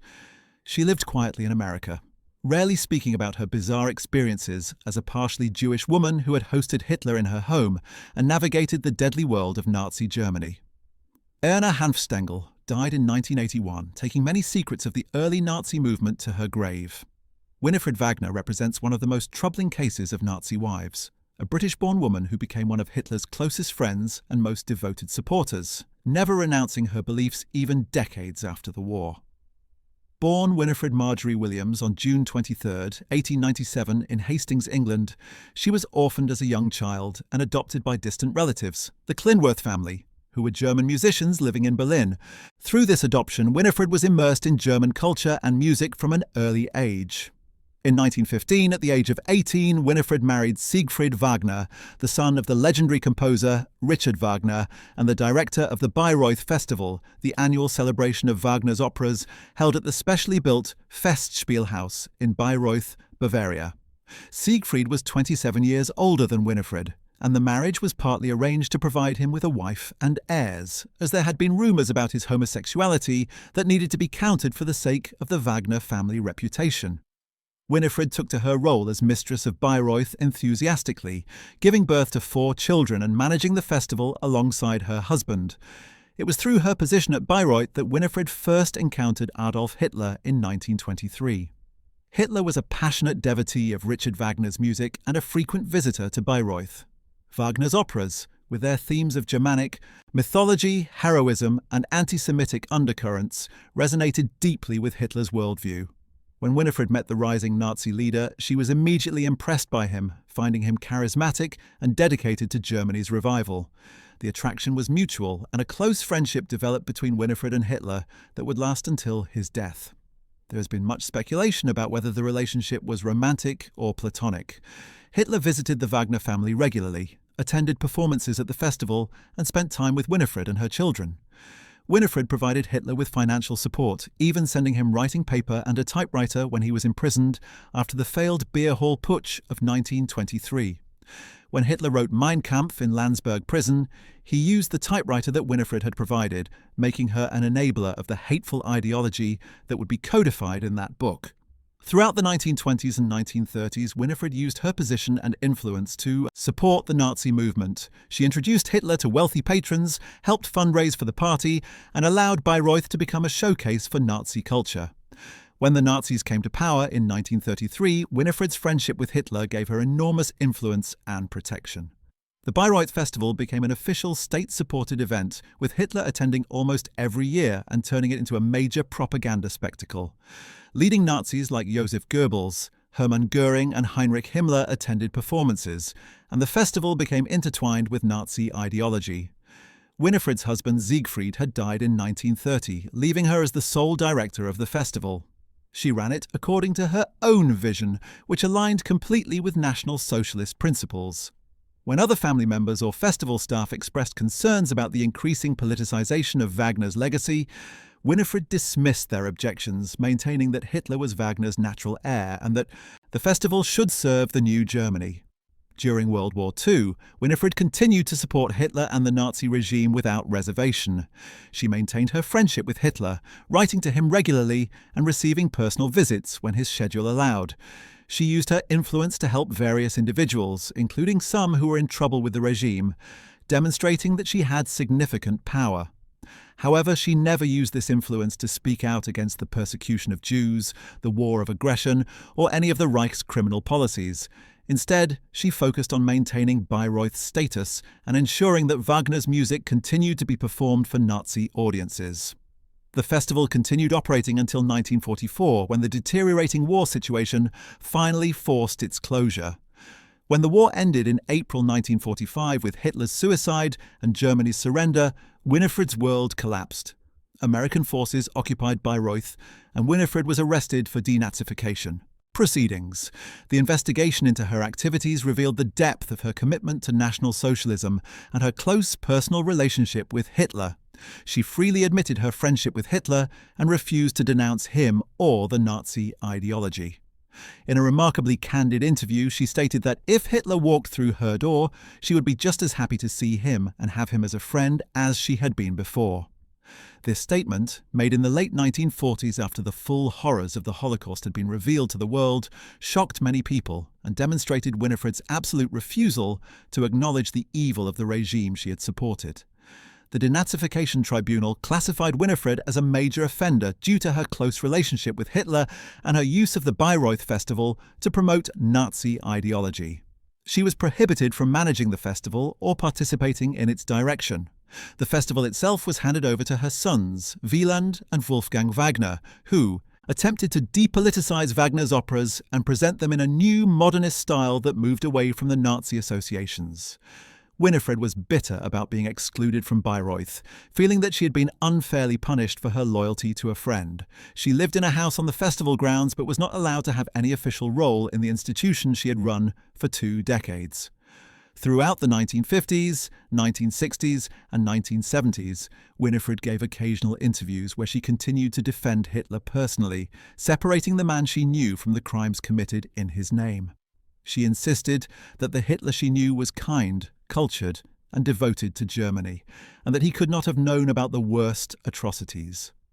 These claims were historically absurd, as Hitler personally ordered the Holocaust and was intimately involved in all major policy decisions, but Winifred maintained this position until her death.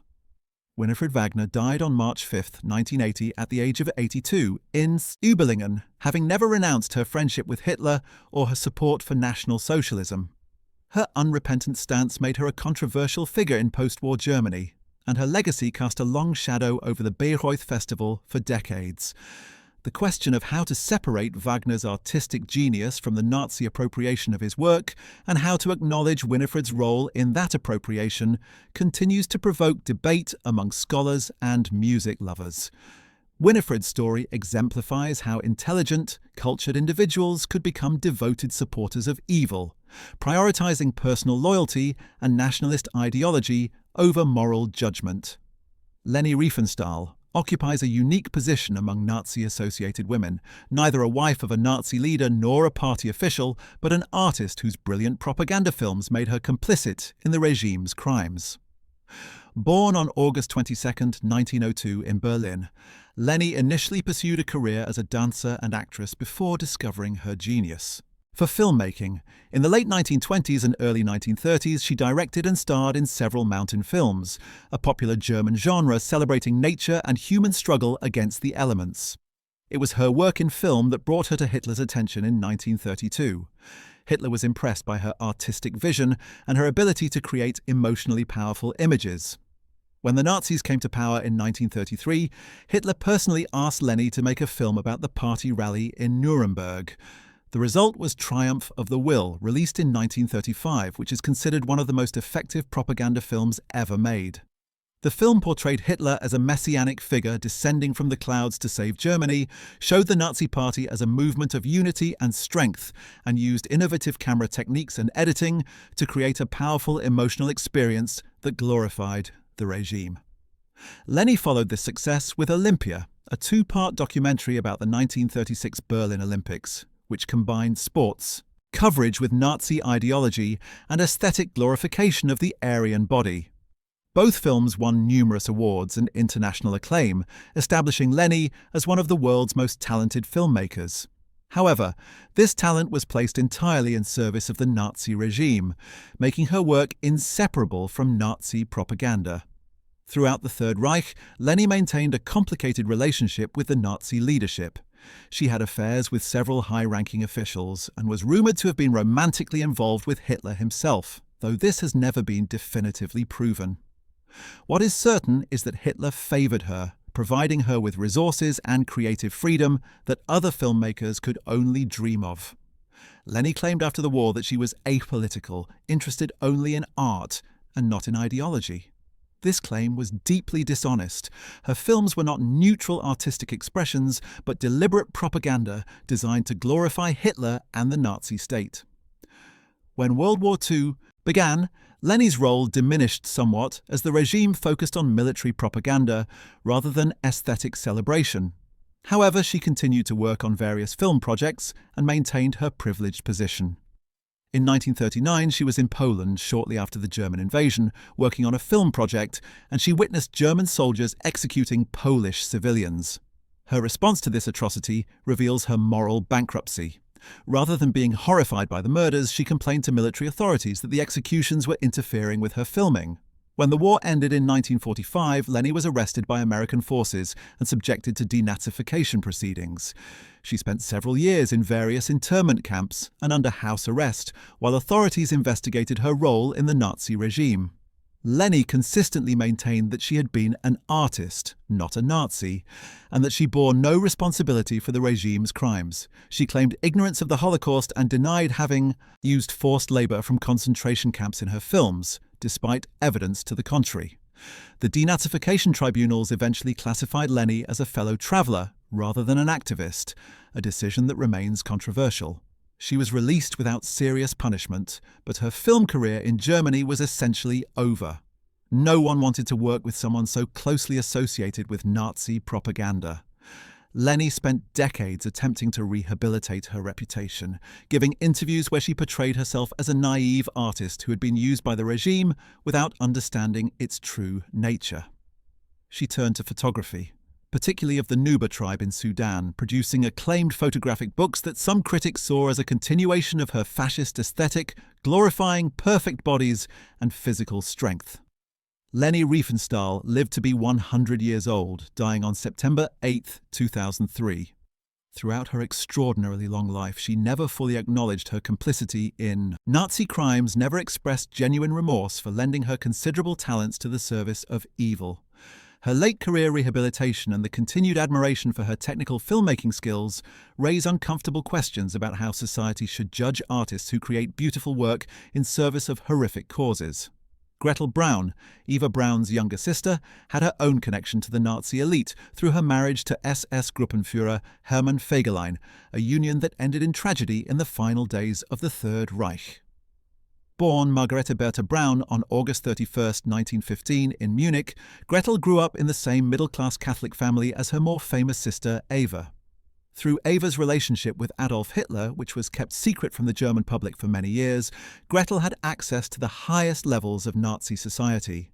She attended parties at the Berghof, Hitler's mountain retreat, and moved in circles that included the most powerful people in Germany. In June 1944, Gretl married Hermann Fegelein at a lavish ceremony where Hitler served as a witness. Fegelein was an SS cavalry officer who had risen quickly through the ranks thanks to his ruthlessness on the Eastern Front and his ability to ingratiate himself with Himmler.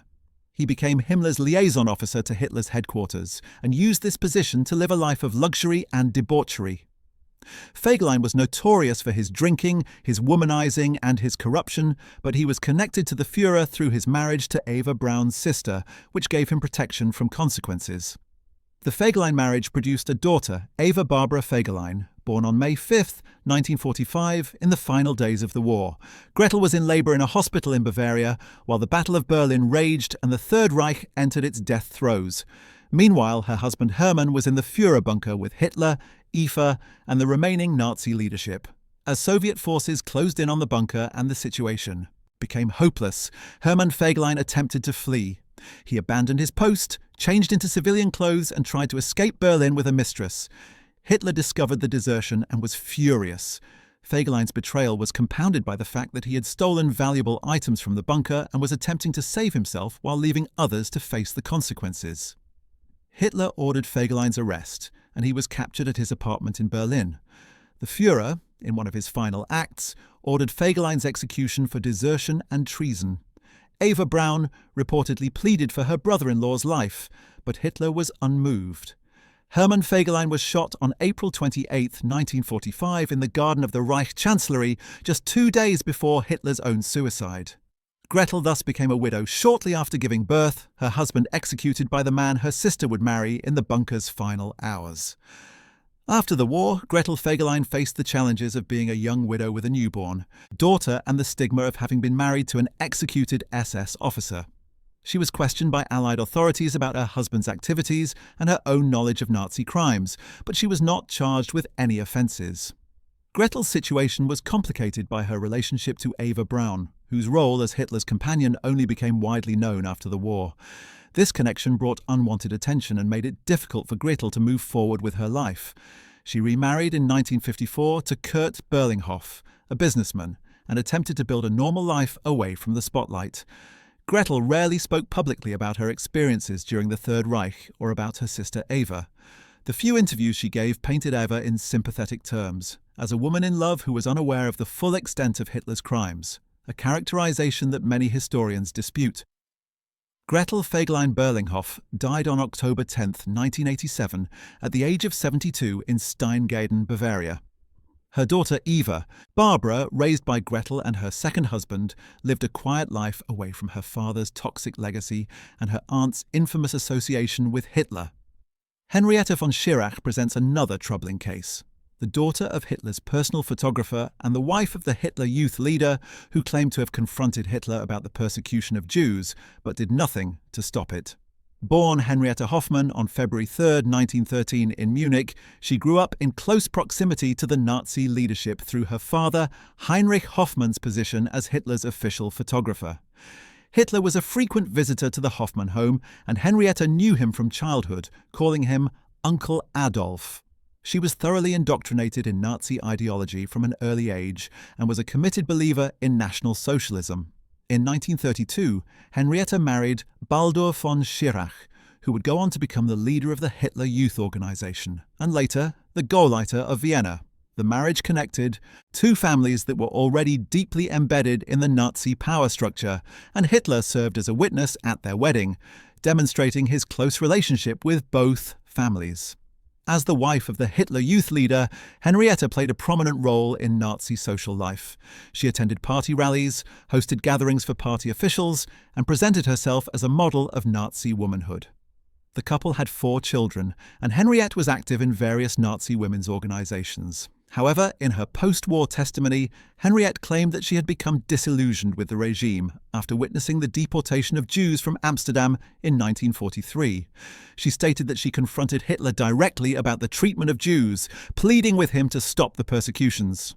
According to her account, Hitler flew into a rage and ordered her to leave the Berghof immediately.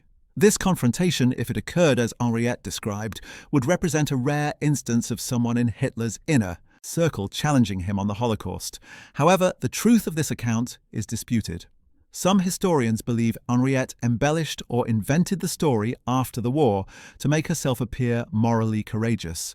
Even if the confrontation occurred, Henriette did nothing further to help Jews or resist the regime, and she remained married to a high-ranking Nazi official until the war's end. When Germany surrendered in 1945, Baldur von Schirach was arrested and tried at Nuremberg as a major war criminal. He was convicted of crimes against humanity for his role in deporting Viennese Jews to concentration camps and was sentenced to 20 years imprisonment. Henriette was subjected to denazification proceedings but was classified as a lesser offender and was not imprisoned. She divorced Baldur in 1950 while he was still in prison, claiming that she wanted to distance herself from his crimes and rebuild her life. Critics suggested that the divorce was a cynical attempt to preserve family, assets and reputation rather than a genuine moral break with the past. Henriette spent the post-war years in relative obscurity, occasionally giving interviews where she portrayed herself as having been opposed to Nazi brutality, even while benefiting from the regime. She wrote a memoir, Der Preis der Herrlichkeit, translated as The Price of Glory, published in 1956, which presented a sanitized version of her experiences and emphasized her supposed opposition to anti-Semitic policies. Historians have criticized the memoir for its self-serving narrative and its attempts to minimize Henriette's complicity in the regime. Henriette von Schirach died on January 27, 1992, at the age of 78, having lived through both the rise and fall of the Nazi regime and spending nearly 5 decades in a post-war world that judged her family's role in one of history's greatest crimes. What becomes clear from examining the lives of these women is that complicity takes many forms. Some, like Magda Goebbels, were true believers who embraced Nazi ideology so completely that they chose death over a world without National Socialism. Others, like Emmy Göring and Anneliese von Ribbentrop, enjoyed the privileges that came with their husbands' positions without necessarily sharing their ideological fervour, content to live in luxury while atrocities were committed in their names. A few, like Margareta Himmler and Hedwig Potthast, claimed ignorance of the crimes being perpetrated, maintaining that their husbands never discussed such matters, a claim that strains credulity given their proximity to power. Then there were those like Winifred Wagner, who remained devoted to Hitler and Nazi ideology decades after the war, refusing to acknowledge the evil they had supported. The pattern that emerges is one of willful blindness, moral cowardice, and in some cases active participation in the apparatus of the Nazi state. These women were not powerless victims, they made choices, some consciously. Evil and others representing a failure to exercise moral judgment. The post-war fates of these women varied dramatically, revealing the inconsistencies and inadequacies of the denazification process. Some faced serious legal consequences, spending years in internment camps or prisons, while others received remarkably lenient treatment and were able to rebuild comfortable lives. The factors that determined their fates included the prominence of their husbands, the extent of their own documented activities, the jurisdiction where they were tried, and sometimes simple luck. The denazification tribunals struggled with how to judge complicity, how to weigh support for the regime against actual commission of crimes, and how to balance justice with the practical need to reintegrate millions of Germans into society. In many cases, the women portrayed themselves as naive supporters who had been deceived by Hitler's charisma and had not understood the true nature of the regime until it was too late. This narrative of deception became a common thread in post-war Germany, where millions claimed to have been victims of Nazi propaganda rather than willing participants in genocide and war. The wives of Nazi leaders were particularly adept at using this defense, pointing to their roles as mothers and homemakers as evidence that they had no real power or responsibility. The historical judgment on these women must acknowledge both their culpability and the broader social context that enabled their complicity. They lived in a patriarchal society where women were expected to support their husbands, and where political engagement by women was often limited to the domestic sphere and social networks. However, this context does not excuse their actions or absolve them of moral responsibility. Many German women resisted the Nazi regime, helped Jews escape, or engaged in acts of sabotage and opposition at great personal risk.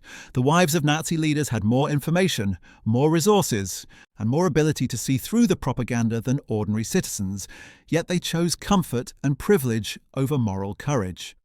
Their stories serve as cautionary tales about the dangers of political fanaticism, the corruption of absolute power, and the ease with which ordinary people can become complicit in extraordinary evil when they prioritize personal advantage over ethical principles.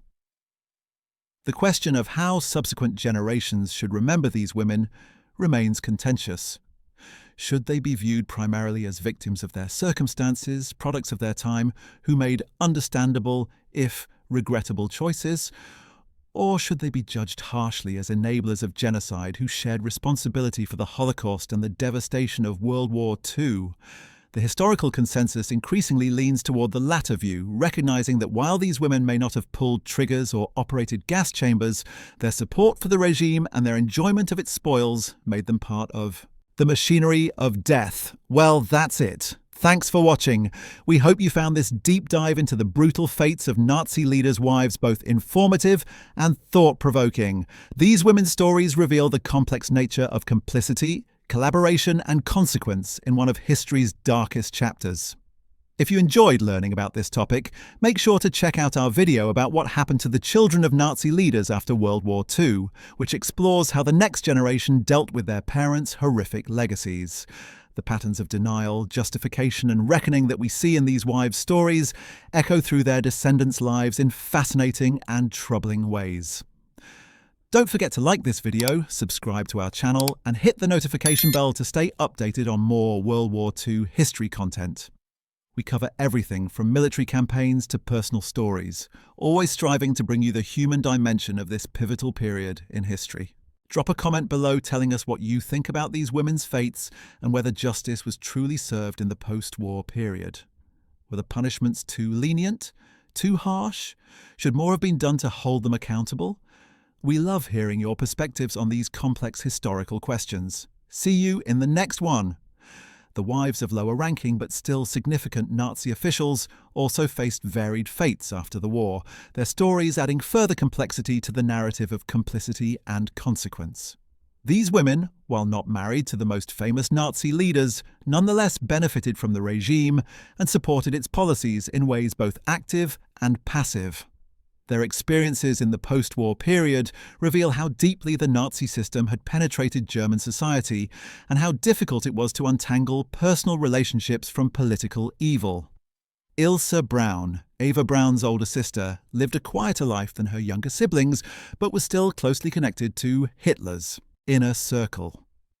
Born on November 3, 1909, in Munich, Ilse worked as a receptionist at a doctor's office and later as a secretary. Through her sister Eva's relationship with Hitler, Ilse had access to the Berghof and occasionally attended social gatherings where top Nazis were present. Unlike Gretl, Ilse maintained more distance from the Nazi elite, preferring a more ordinary life. She married in 1937, but her marriage was unhappy and ended in divorce. During the war years, Ilse worked in a Munich hospital and tried to maintain a low profile despite her family connection to Hitler. After the war, Ilse was questioned by Allied investigators about her knowledge of Eva's relationship with Hitler and about events at the Berghof. She provided testimony about her sister's life but claimed to have had little personal involvement with politics or Nazi ideology. Ilse maintained that Eva had been simply in love with Hitler and had not concerned herself with political matters, a characterization that absolved both sisters of ideological commitment to National Socialism.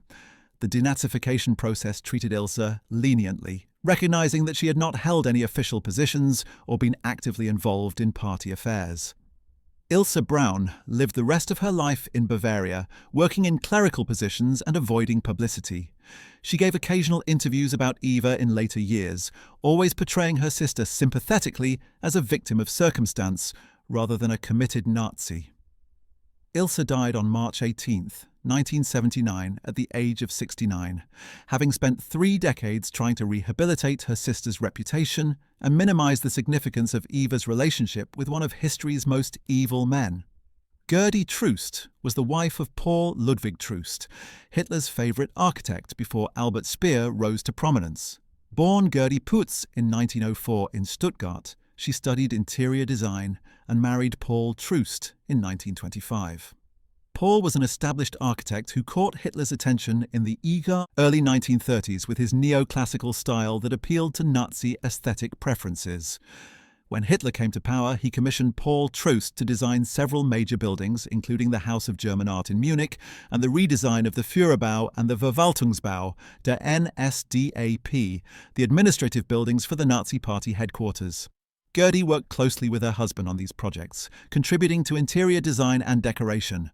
She shared Paul's architectural vision and supported the Nazi regime's monumental building projects that were designed to glorify the state and intimidate through scale. When Paul Troost died suddenly in 1934, Gerda found herself in a precarious position. Hitler had genuinely admired Paul and was devastated by his death. Out of respect for Paul's memory, Hitler allowed Gerda to continue working on completing her husband's unfinished projects.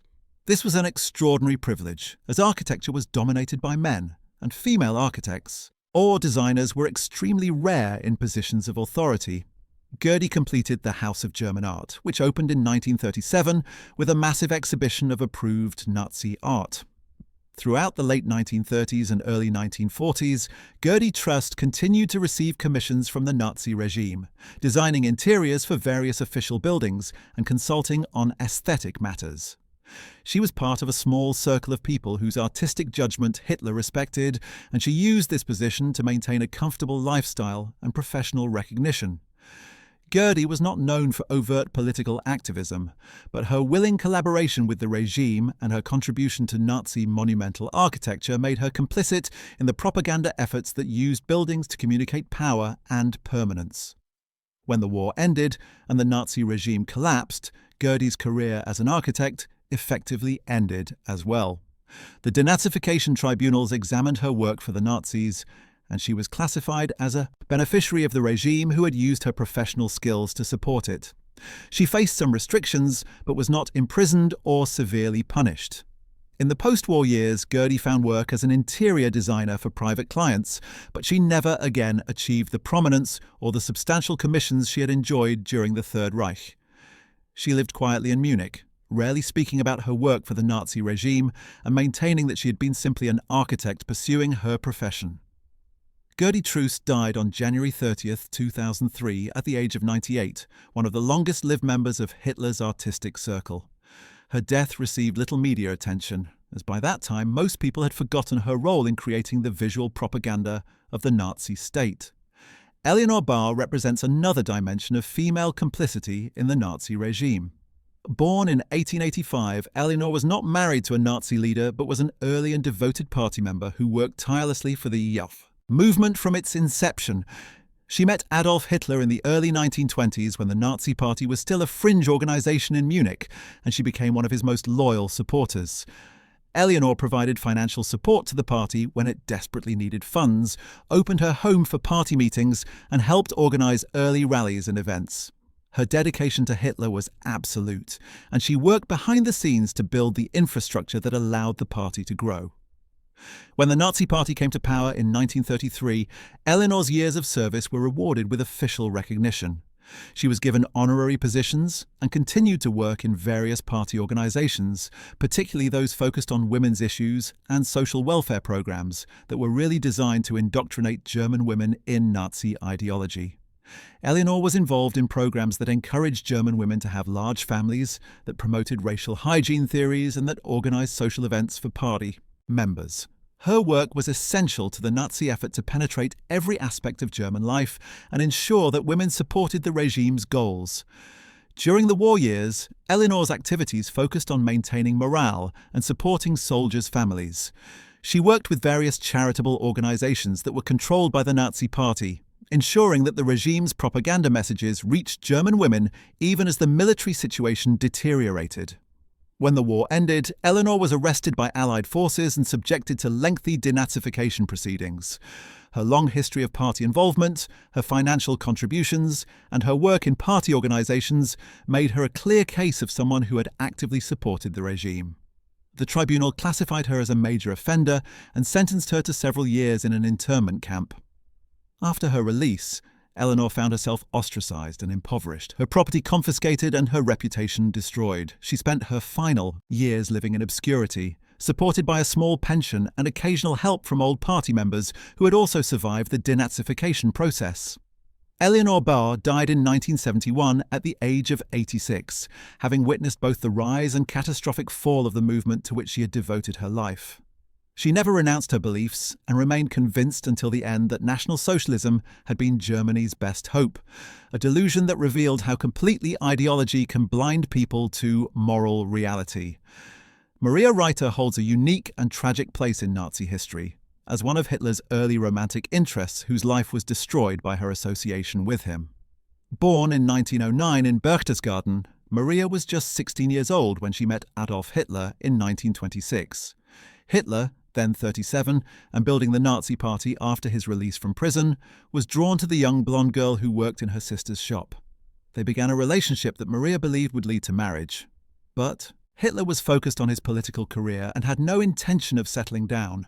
The relationship was sporadic and secret, as Hitler did not want his image to be complicated by romantic attachments that might alienate female supporters or make him appear less available to dedicate himself entirely to Germany.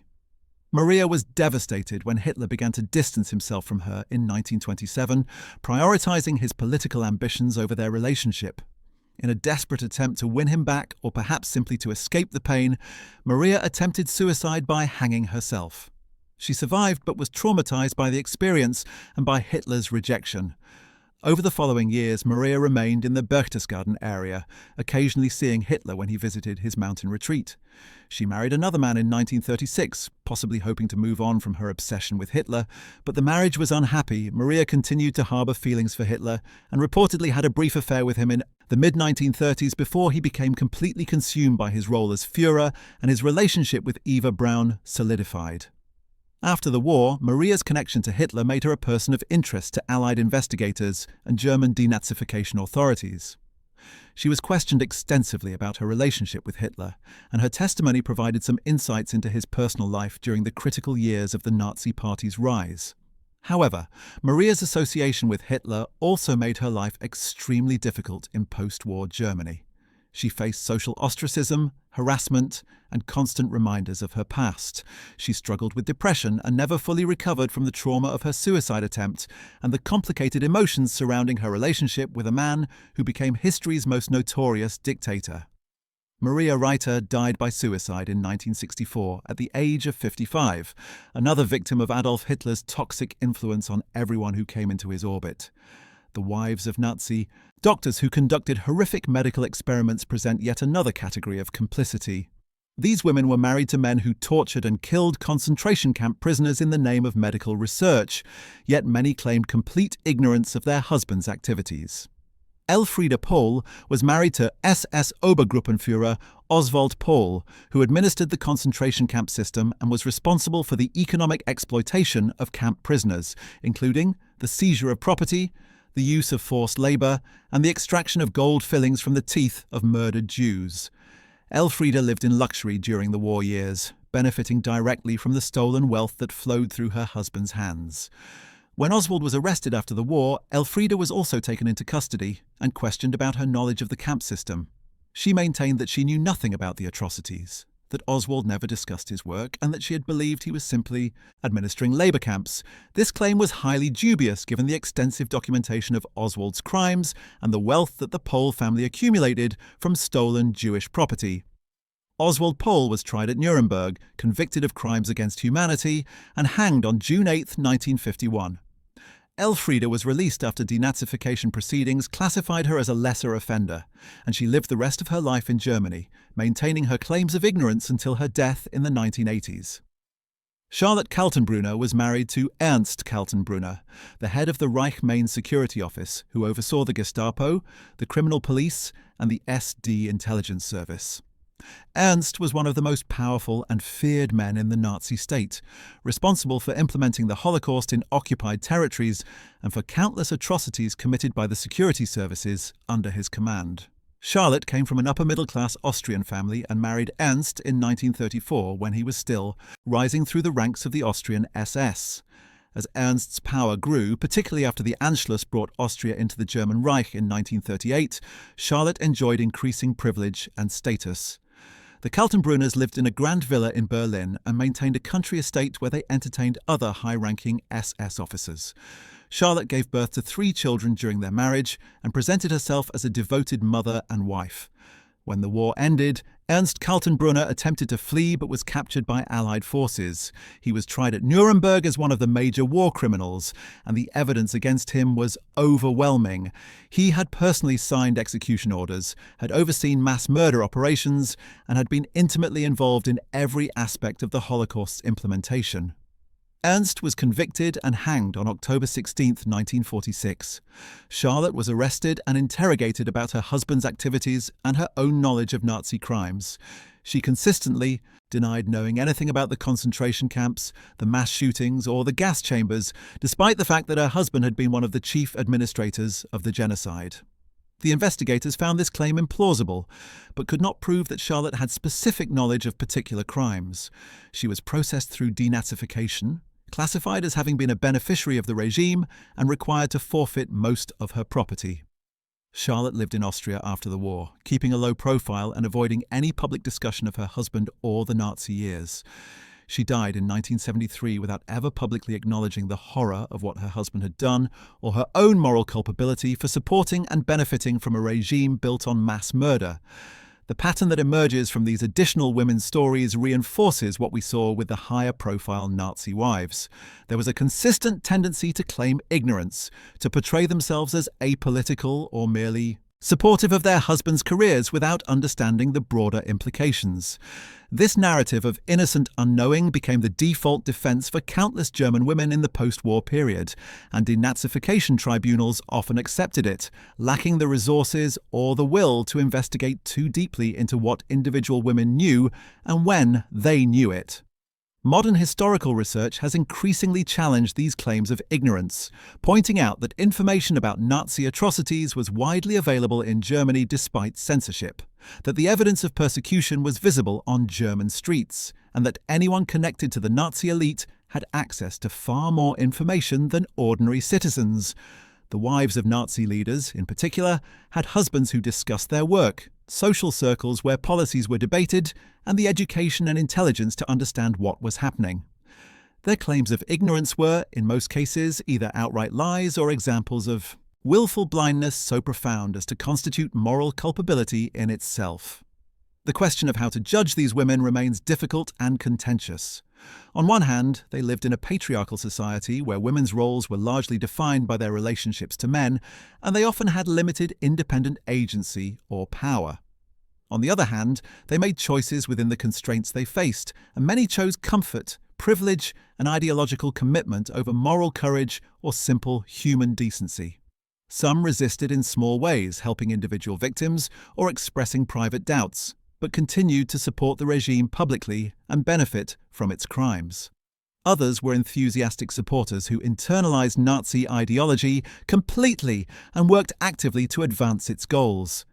The denazification process struggled to make these distinctions and often defaulted to legalistic categories that failed to capture the full spectrum of moral responsibility. Women who had not held official positions or signed orders were often classified as lesser offenders, even when their support for the regime had been crucial to its functioning and their enjoyment of its benefits had been substantial. The legacy of these Nazi wives extends beyond their individual lives and into the generations that followed. Their children and grandchildren have had to grapple with the burden of their family histories, struggling with questions of inherited guilt, the possibility of redemption, and how to honor family bonds while acknowledging terrible truths. Some descendants have dedicated themselves to truth-telling and reconciliation, working to ensure that the crimes of their ancestors are never forgotten or minimized. Others have defended their families, arguing that their mothers or grandmothers were victims of circumstances beyond their control or that they have been unfairly judged by history. These intergenerational struggles reflect broader questions about collective memory, national guilt, and the possibility of moral inheritance that continue to shape German society and global conversations about historical justice. The architectural and cultural legacy of the Nazi era also bears the imprint of these women's complicity.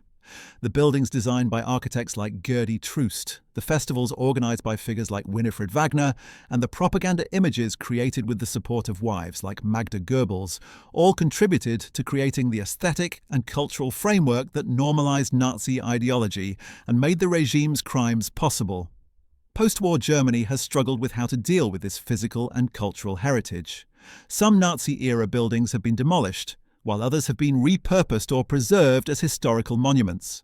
The Bayreuth Festival continues to operate, though under different leadership and with explicit efforts to distance Wagner's music from Nazi appropriation. These ongoing debates about memory and heritage are part of the larger process of Vergangenheitsbewältigung, the German term for coming to terms with the past, a process that remains incomplete and contested more than 75 years after the war's end. The stories of Nazi wives also raise uncomfortable questions about the nature of love and loyalty in the context of evil. Several of these women genuinely loved their husbands and remained devoted to them even after their crimes were fully revealed. This loyalty, which might be admirable in other contexts, becomes morally problematic when the object of loyalty is a mass murderer or genocide enabler. The tension between personal affection and moral judgment challenges simplistic narratives about good and evil. It forces us to acknowledge that perpetrators of great crimes were not cartoon villains, but human beings capable of inspiring love and loyalty, and that this human dimension makes the evil they committed all the more disturbing rather than less so.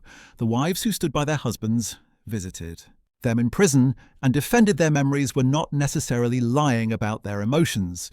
They may have genuinely loved these men while refusing to fully confront what those men had done, a psychological compartmentalization that allowed them to maintain their self-image and their relationships while avoiding the shattering recognition of having been intimately connected to evil. The economic dimensions of these women's complicity also deserve attention. Many of them benefited materially from theft on a massive scale, living in luxury funded by the systematic robbery of Jews, political opponents, and conquered peoples. After the war, efforts to recover stolen assets and provide restitution to victims were complicated by the difficulty of tracing specific items and the resistance of those who possessed stolen goods to giving them up.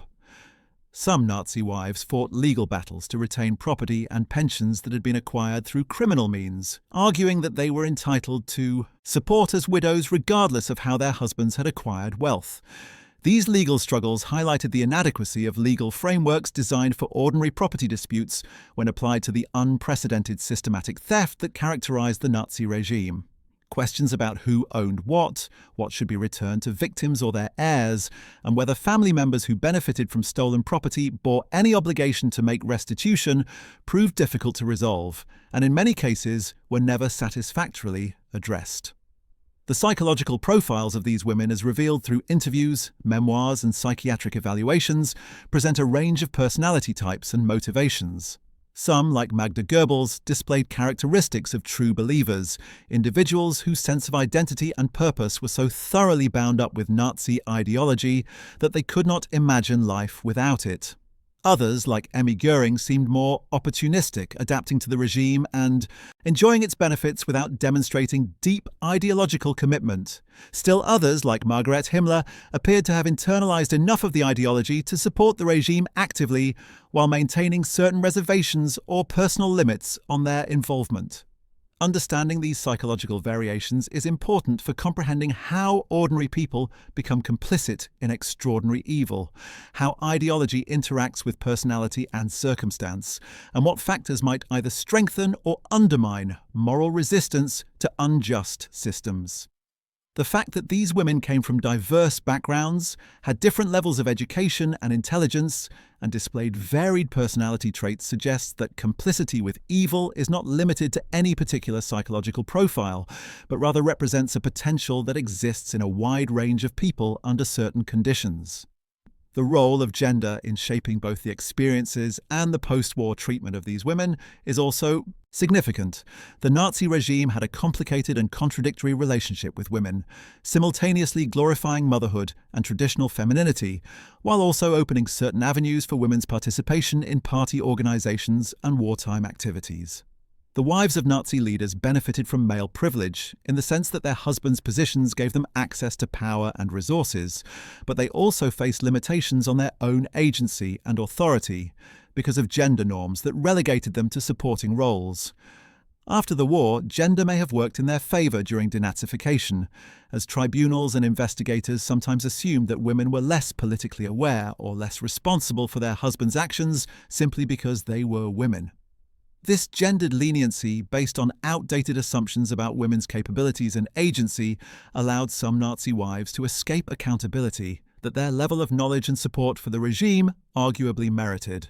Modern feminist historical analysis has worked to recover women's agency and recognize their role as historical actors, challenging narratives that portray them solely as passive victims or bystanders and insisting on their capacity for both moral choice and moral culpability. The international dimensions of the post-war fate of Nazi wives varied, depending on which Allied power had jurisdiction over them. Women who fell into Soviet hands often faced harsher treatment than those captured by Western allies, reflecting both the Soviet Union's greater suffering at Nazi hands and its different legal and political approach to dealing with Nazi criminals. Some women were deported to the Soviet Union and imprisoned in labor camps for years before being released and allowed to return to Germany. Others disappeared into the Soviet prison system, and their fates remain unknown. The Western Allies, particularly the Americans, generally took a more legalistic approach, conducting formal denazification proceedings and attempting to classify women according to their level of involvement. The British and French approaches fell somewhere in between. These variations in treatment based on geography and jurisdiction highlight how contingent justice was in the post-war period and how the same woman might have faced radically different consequences depending on where she was when the war ended. The division of Germany into occupation zones and later into East and West Germany also affected Nazi wives' post-war lives, as some fled west to escape Soviet justice, while others remained in the East and faced continued surveillance and restrictions under the communist regime that replaced Nazi rule. Looking at these women's stories collectively reveals patterns that are relevant to understanding complicity and moral failure in other contexts beyond Nazi Germany. The mechanisms by which they justified their support for or acquiescence to an evil regime, the ways they benefited from injustice while denying responsibility, and the strategies they used to rebuild their lives and reputations after the regime's fall, all have parallels in other historical situations and contemporary contexts. The study of Nazi wives contributes to broader scholarly and moral conversations about bystander behavior, the banality of evil, the relationship between private morality and public politics, and the conditions under which ordinary people participate in or enable mass atrocities. Their stories serve as warnings about the dangers of ideological certainty, uncritical loyalty, the prioritization of personal advantage over moral principle, and the human capacity for self-deception when confronting our own complicity in wrongdoing. These are universal human tendencies that are not limited to Nazi Germany, and understanding how they manifested in that extreme case can help societies recognize and resist similar patterns in their own contexts. The historical examination of these women's lives is therefore not merely an academic exercise, but a moral and political project with contemporary relevance, aimed at strengthening our collective capacity to recognize and oppose injustice before it escalates to the catastrophic levels witnessed in the Holocaust and World War II.